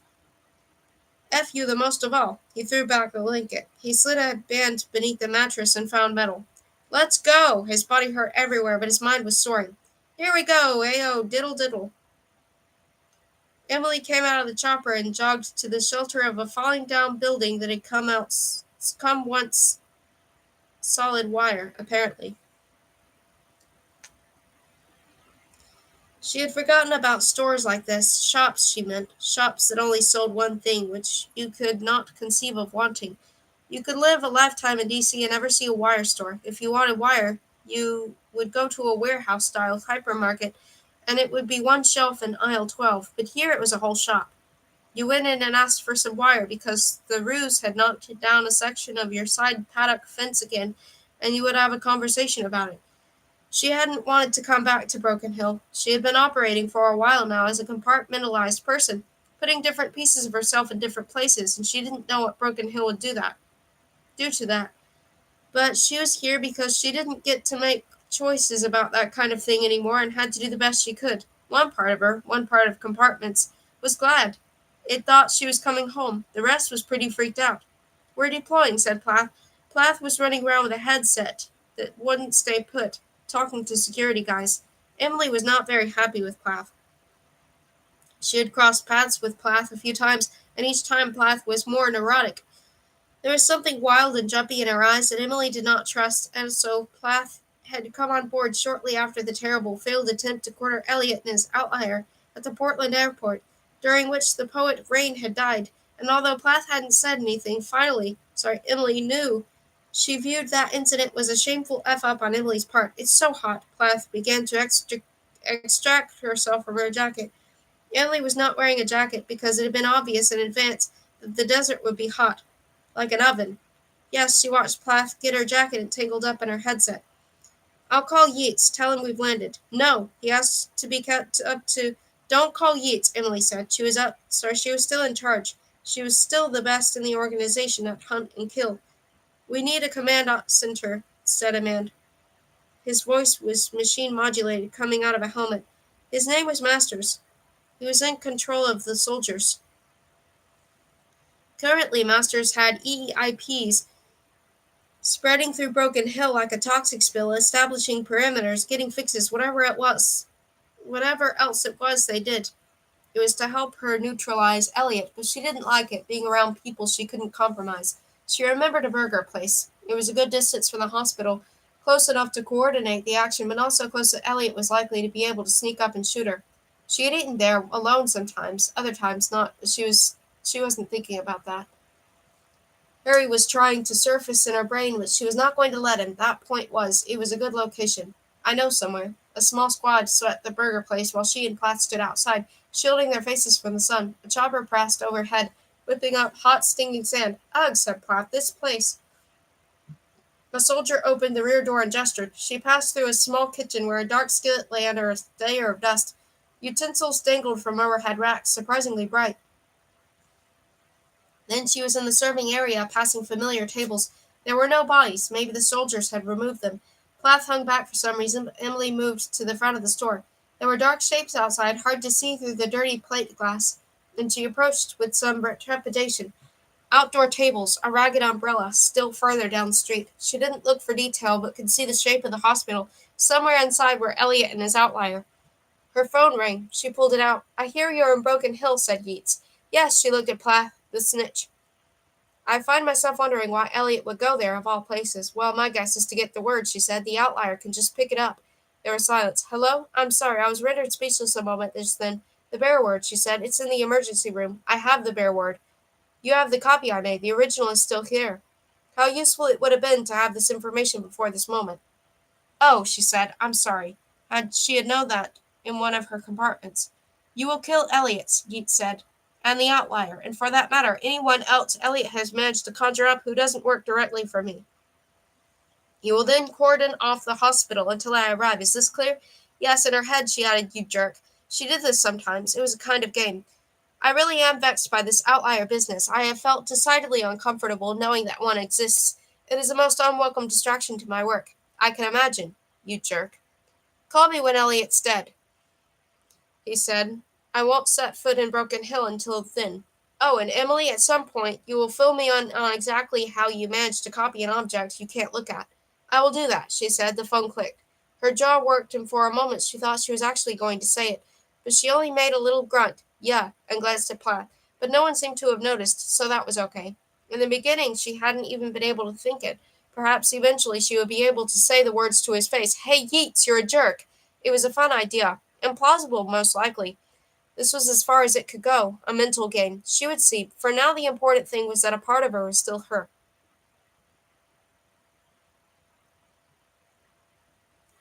Elliot strode to the door, pulled it open, and disappeared.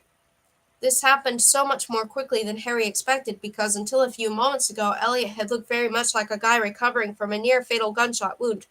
What had suddenly revived him, Harry did not know. Wait, he said, but Elliot was running down the corridor. Harry could hear his footsteps. He hefted the rifle. This was going to be especially useless for close quarters combat. He hadn't intended to leave the room. He'd intended to stay and pick off guys until Emily got the message and came to see him. He blew air through his teeth. F, he said, and went after Elliot. He jogged down the corridor, passing two neonatal rooms that were once staffed by women named Helen, who'd always had plinked iced donuts any time of the day or night. Harry had never seen her eat one, she just had them. He'd visited this place often for those donuts. He reached the corner and poked his head around. Elliot was nowhere to be seen. He just disappeared. Harry debated the merits of opening his mouth to make the kind of noise that might attract armed men, but then there was a quick 1-2 of flat gunshots in the near distance which had decided him. He reached the stairwell and peered over the railing to see Elliot standing below him. At Elliot's feet was a man in a black suit with no helmet. The man looked dazed. His gun, a semi-automatic, lay a few feet away. Shoot them in the face, Elliot said. They're armored, but it's distracting. What did you do? The man in the black suit began to grope for his gun. It's moving. He raised the rifle. Don't, said Elliot. He's on the side of the angels now. The man retrieved his gun and got to his feet. He looked up at Harry questioningly. He's cool, Elliot told the man. Neither of you shoot the other. He began to descend the steps. How did you? But Elliot had disappeared. Harry ran after him, jumping the steps 3 or 4 at a time. He caught Elliot at the top of the second floor, which was the surgical wing. Will you effing wait? He went to seize Elliot by the shoulder, but the black-suited man slapped his gun into his shoulder and looked down the barrel at him. Don't alarm my plural, Elliot said. He wants to protect me. What do you think you're doing? Looking for Wolf. She could be anywhere. Yes, but it's a better option than sitting in that room. Elliot looked around. His pupils were dilated. You used to work here. What's a clever way out? I don't know. Can you tell this guy to stop pointing his gun at me? He's finding you threatening. So am I, actually. You look like you're on drugs. I'm releasing a lot of dopamine, Elliot said. It's a natural high. Joel! Gun down. The soldier lowered his gun.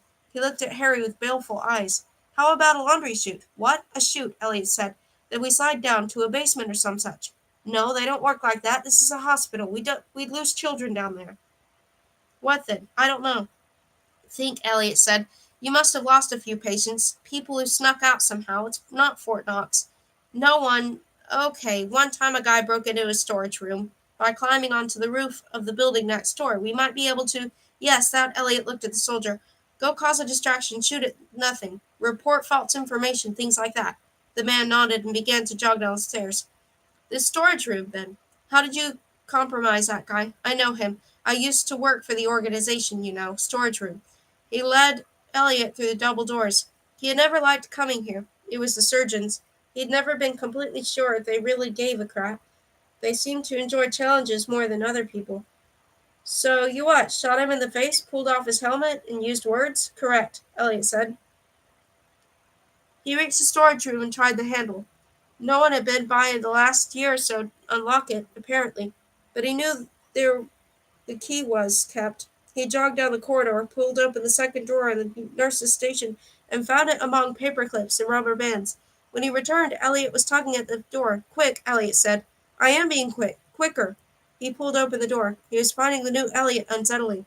Somewhere in the distance was a staccato of gunfire.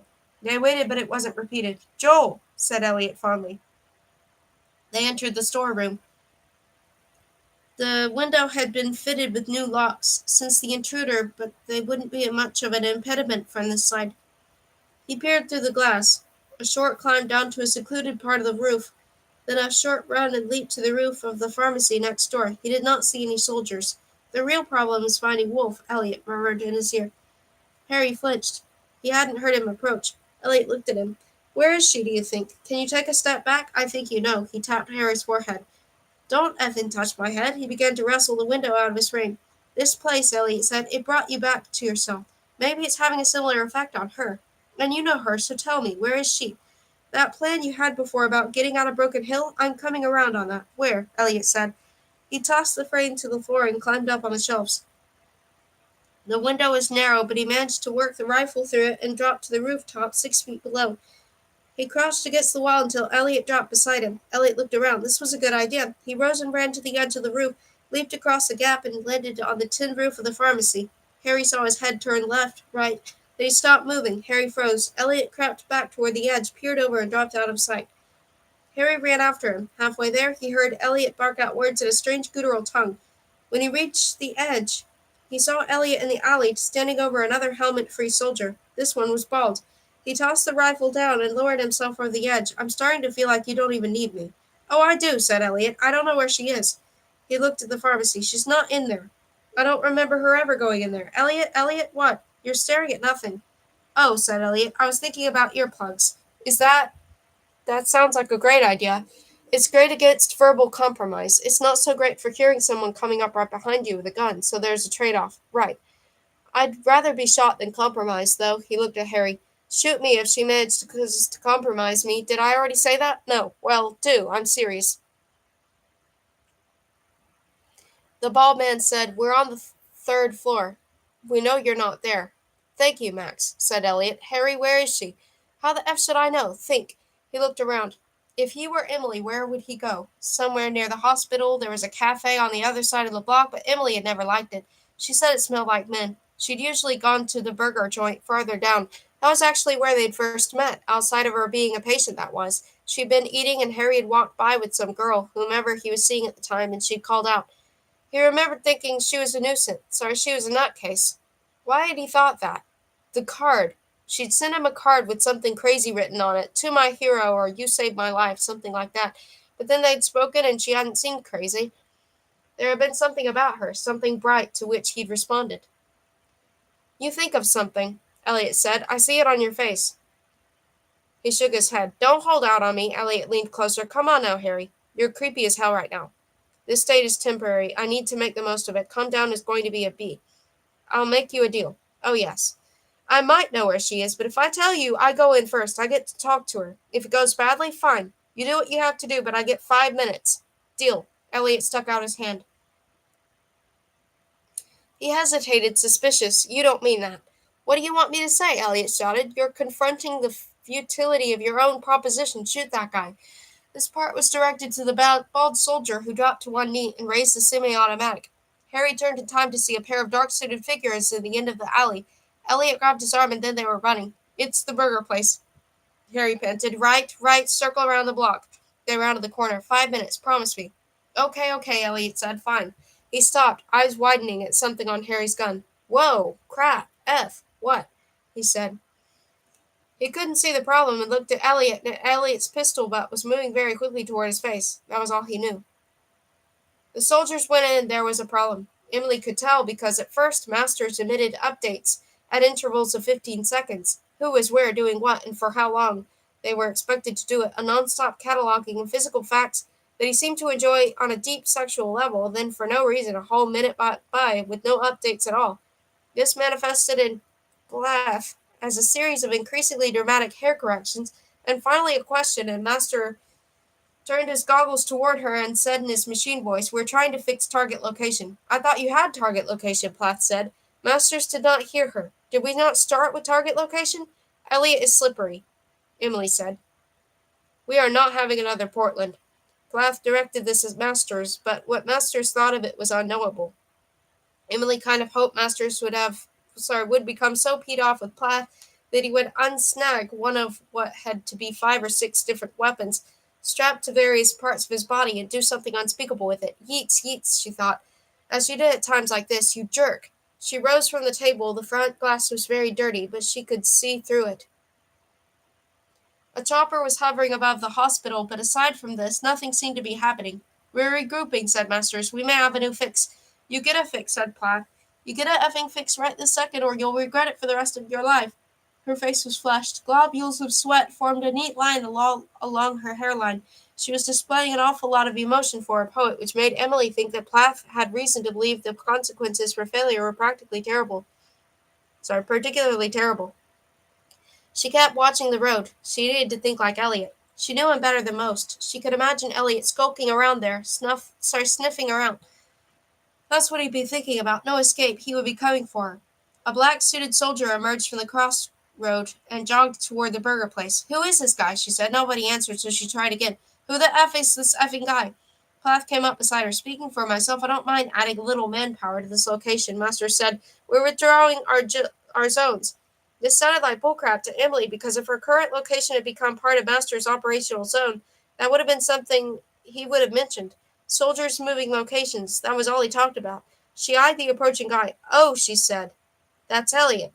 That's impossible, said Plath, but there was uncertainty in her voice. Plath was beginning to realize what Emily had known for a while, that you could not underestimate Elliot. Every time you thought you had him figured out, you didn't. Let's get some security here, huh? Plath reached across Emily to Masters, who might have been barking orders over the internal radio or may have been just standing there. It was impossible to tell. Masters. Unit is not responding. Masters drew a fat pistol. May be hostile. I advise retreat. Plath vanished. Emily hesitated. She really didn't want to face Elliot and end him, but this was not the way to do it. With Elliot in heavy body armor, filtered against compromise, there was taking risk, there was suicide. She turned to follow Plath, then had another thought. There was always a possibility that this was another layer of sneakiness. Elliot could have deliberately sent someone who would be spotted, the outlier perhaps, or just a soldier he'd managed to overcome toward a burger place from the front in order to flush her out the back. That was just the kind of thing that Elliot might do, she considered. There was a side door leading to the dumpster. She decided to be prudent. She pushed her way outside. The brick wall of the adjoining store faced her. This was the kind of thing Emily liked, a closeted escape route. This right here was her element. Then she stopped because it occurred to her that maybe this was the problem. Maybe the last thing she wanted to do in this situation was follow her instincts, since those might be predictable to someone who knew her very well. Elliot stepped around the corner. Crap, she said. Little yellow plugs poked out of Elliot's ears. He was holding a pistol. His eyes were wide, and there was a sheen of sweat on his face that told her that he had put himself into a heightened mental state. Poets could do this if they really wanted. She had seen them do it. They talked and moved very rapidly for about an hour, then slept for days.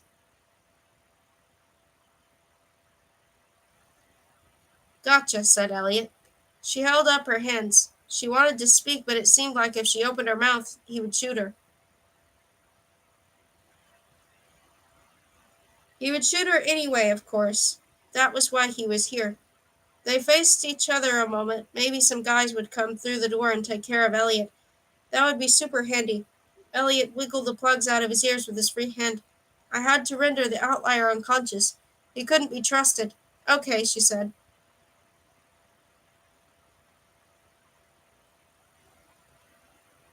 I blame myself for what happened. I should have stopped it. She didn't know what to say to that. I have to kill you. She nodded.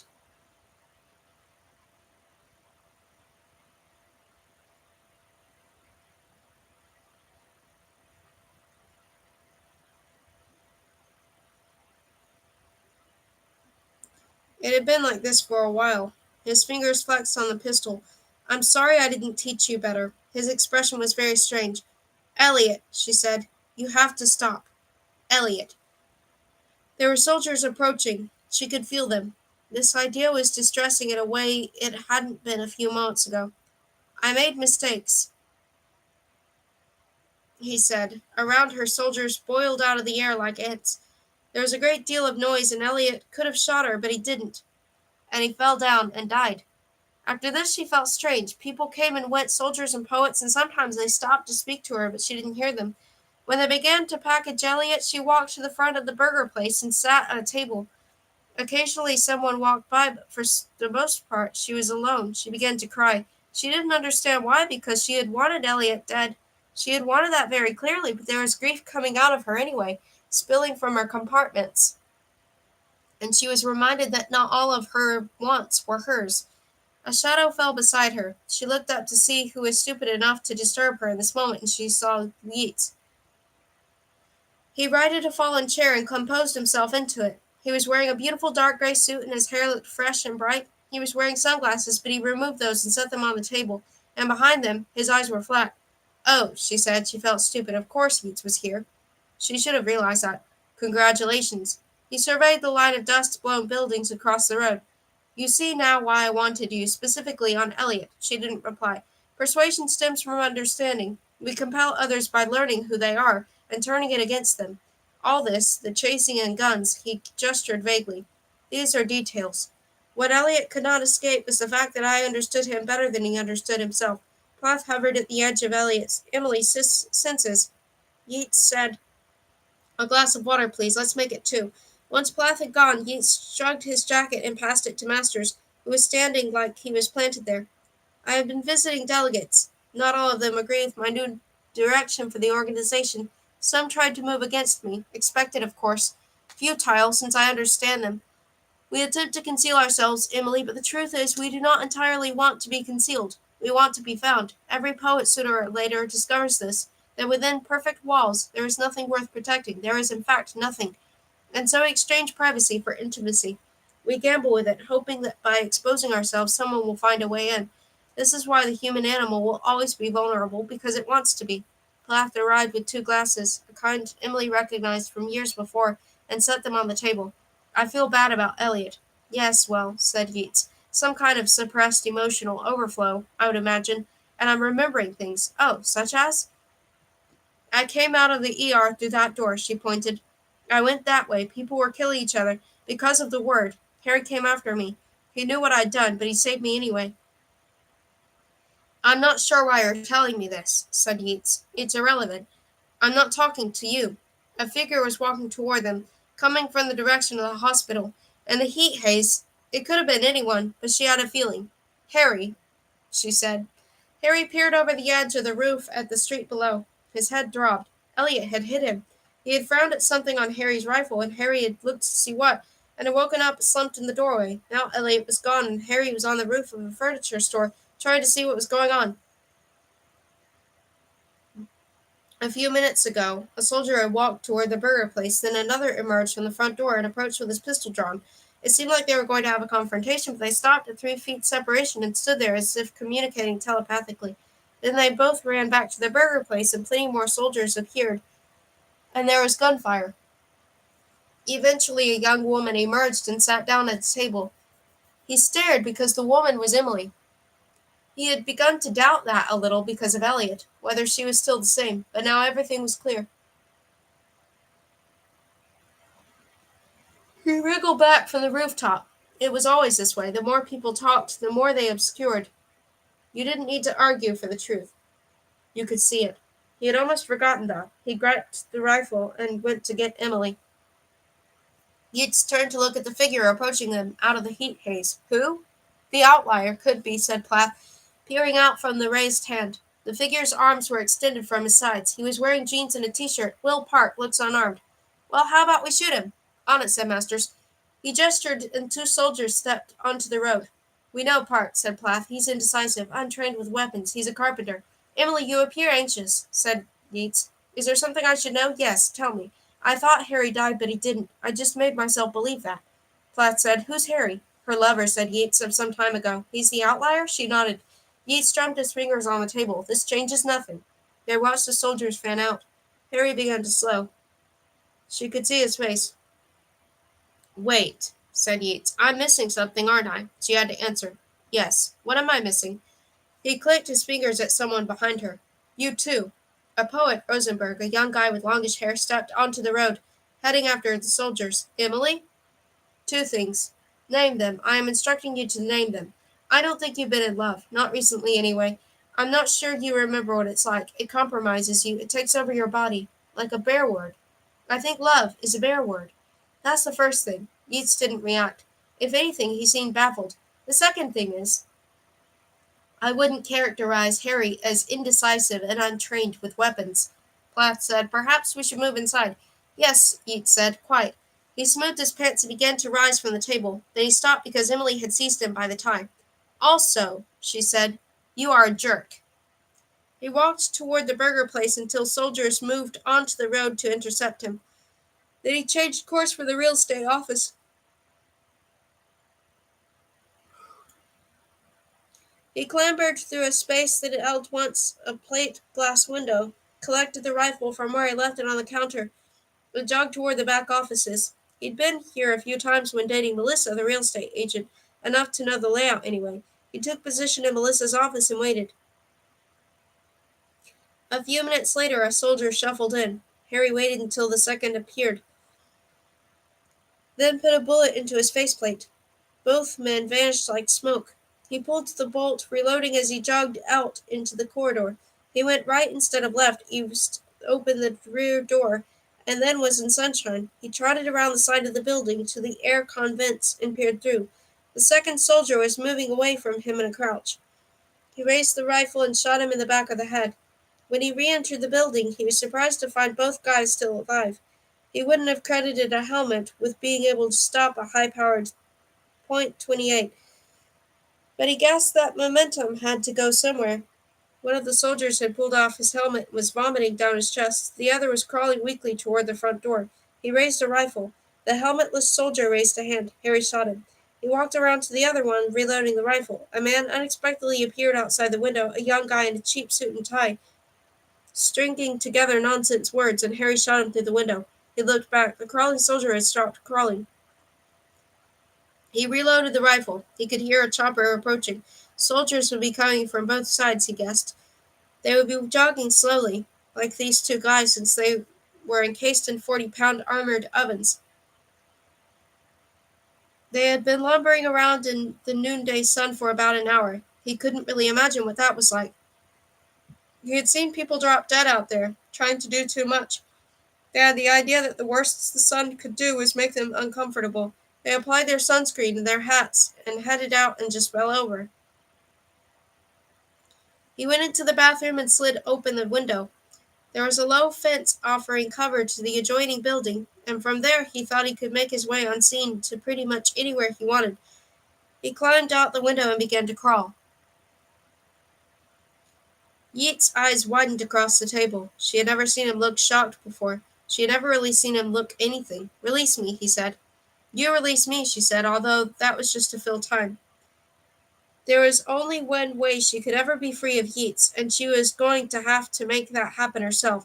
He pulled back, reaching inside his jacket for the thing that would take away her mind again, which showed Emily that Yeats really did not get it. He thought the word had worn off somehow, that she no longer felt compelled to obey him. She went after him and found herself gripped from behind by Plath. Of all people! Plath was thin and wiry, not the kind of person who could hold Emily for long, but she hadn't expected to be held at all, and it gave Yeats time to get out the word. "Sit down and stop moving," he said. "No." Disbelief spread across his face. Plath's arms were already slackening, anticipating Emily's compliance. But Yeats' hand was coming out of his jacket, and she didn't want to face what was in there. So she threw her head backward. There was a satisfying connection. She stepped forward, swiped a glass from the table, and tossed the water over Yeats' shoes. Yeats made a frightened, high-pitched sound. This was very beautiful in Emily's ears, but the point was Yeats was not making other sounds that commanded people to kill her, so in the moment he was occupied with the horror of his softening leather. She broke the glass against the edge of the table and sliced it across his throat. He tried to speak. Little red bubbles popped along his lips. She took the bare word from his fingers as gently as could be. He dropped to his knees, and she could have been turning to face Plath and Masters or whoever else was back there, but instead she just stood and watched him die. Harry jogged toward the burger place. He thought there must be soldiers about, but couldn't see them. The choppers had retreated, he didn't know why. He circled around the block, but saw no one, so he came at it from the front. Emily was there. A few bodies lay on the ground. There was a black-suited soldier, but his helmet was off, and he was standing with his feet loosely apart, not holding a weapon, looking around the town like he was vacationing here. He kept the rifle ready and began to cross the street. Emily turned to him. She had something in her hand. Her expression was strange. "Hey," he said. "Em, it's me." He came toward her, and for a moment she didn't know who it was. She had just killed a bunch of people and compromised masters, and her head was full of bees. But she recognized his expression. It was like the last time she had been surrounded by death, and he'd come for her. He was going to save her again, she saw. Of course he was. He was going to forgive her everything, again. "Oh, Harry," she said, "it's so good to see you." He smiled. She thought she would never see that again, his smile. And it killed her because she knew it couldn't last. None of this could last. "I love you," she said, "but I'm sorry. I need you to do something." "Sure." He slung the rifle and came toward her, his hands reaching for hers. "Name it."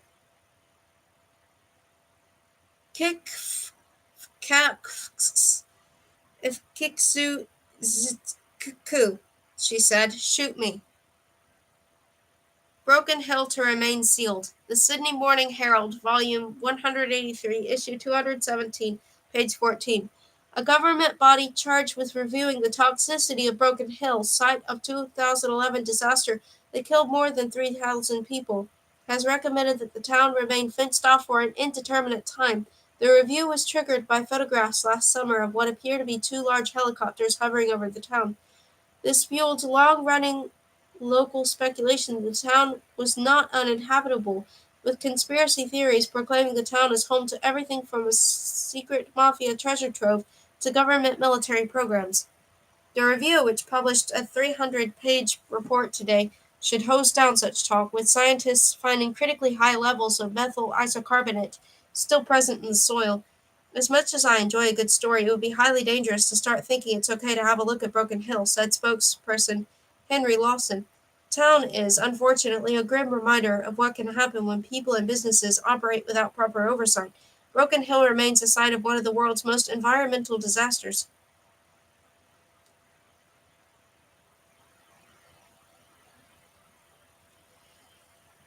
Memo. Subject: Revisions to models post-BH. Update as per request. Report not finalized. Don't quote me on this, etc., etc. Our chief finding is that what we saw in BH was a multilingual effect, which I realize makes no sense on the face of it, since no relevant parties are/were multilingual to any known degree. But whenever we've seen rejections of this magnitude before, it's been because the recipient is fluent in more than one language, can be reliably reproduced in testing, e.g., while counting in Dutch. Bilingual subject exhibits increased resistance to compromise in English. We've theorized that when the brain is keyed into one language, words from another are more likely to be the first stage filtered as nonsense syllables, not actually processed as words, i.e., carriers of meaning. So the question is, what second language? And again, don't quote me, data has to be crunched. Our answer is the language of the bear word, whatever that is. We haven't dealt with a bear word before, so our knowledge here is sketchy. But we believe a bear word belongs to a fundamental language of the human mind, the tongue in which the human animal speaks to itself at the basis level, the machine language in essence.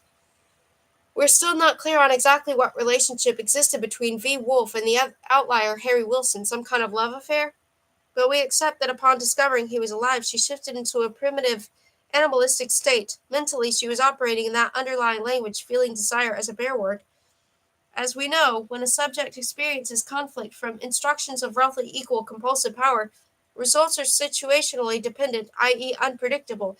That scenario, we're basically talking about free will. Note that when instructions conflict, they do not cancel out. Subject experiences desire to do both, just worth bearing in mind. Bottom line, we see no reason to discard established models. No need to throw the baby out with the bathwater. This may sound like we're trying to cover our butts, i.e., avoid admitting flaws in past research, but it's our honest opinion. I realize this may create something of a political issue given the current organization restructure/bloodbath. Sorry about that, although the bigger issue for me are questions raised by this underlying lexicon. What are its words? How many are there? Can they be revealed through lab research, i.e., direct excavation from the brain? Can we learn to speak them? What does it sound like when who we are is expressed in its most fundamental form? Something to think about. R. Lowell. 5.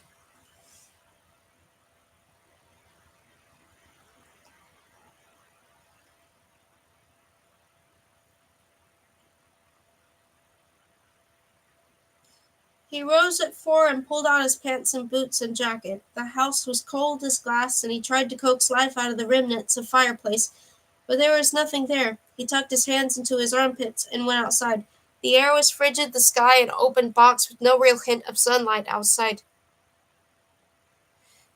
And he traipsed through the near paddock to the barn. The cow Hung heard his approach and mooed hopefully. He led her inside, positioned the bucket, and took his place on the stool. He massaged milk from her teats, resting his forehead against her side for the warmth. He fell asleep like this sometimes, slipping into dreams of death and words. Then Hong would take a step or two away, jerking him awake. Filling the bucket took 8 minutes. It had seemed ridiculously slow at first. He craved greater efficiency, but it was a good lesson in reconnecting. He now enjoyed it as a chance to exist in the moment. There was no past or future when you milked a cow, you were just milking. He carried the bucket back to the house and transferred its contents to 6 bottles. The cat curled around his boots, purring like a tractor, and he gave her a little too. He built a little teepee of sticks and a newspaper and lit by the fire. By then the first rays were creeping along the tree line, and he paused to watch. The best thing about this house was the view. He could walk around it and see 40 miles in every direction. If a car was approaching, he would know 30 minutes before it arrived. The sky was wide and empty. It was a good house. He heard bare feet on floorboards, and Emily emerged, her eyes full of sleep, her cotton nightdress running down from her shoulders. "You should be sleeping," he said. "You can't tell me what to do." "No," he said, "you have that backward." She came to him. They kissed. The fire crackled. She tucked herself against him. "Want to watch the sun come up?" "Sure," she said. He grabbed 2 blankets from the pile and threw one over the bench seat he'd built on the veranda. He put an arm around her and threw the other blanket over them. She rested her head on his shoulder. The sun freed itself from the tree line, and he felt its warmth on his face. "I love you," she said. She nestled closer, her hand moving up the back of his neck. The wind lifted. "Don't kill me," he said. "I'm not going to," she said. Join our mailing list. We hope you have enjoyed this product. For the inside scoop on hot upcoming titles plus a chance to win prizes, simply fill in the following: 1. Name. 2. Address. 3. Email. 4. Are you a cat person or a dog person? 5. What is your favorite color? 6. Please select a random number, circle 1, 1, 2, 3, 4, 5, 6, 7, 8, 9, 10. 7. Do you love your family? 8. Why did you do it?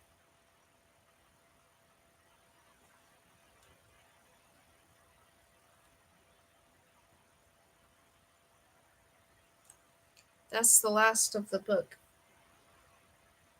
That's actually the end of the book.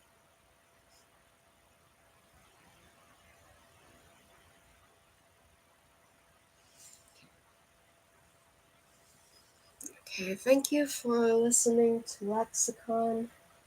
I think the next book that I'm going to be reading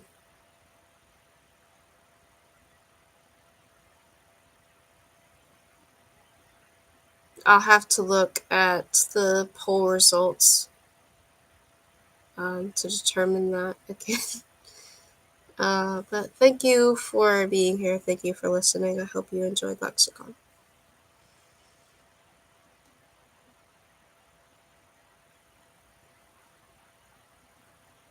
Good night.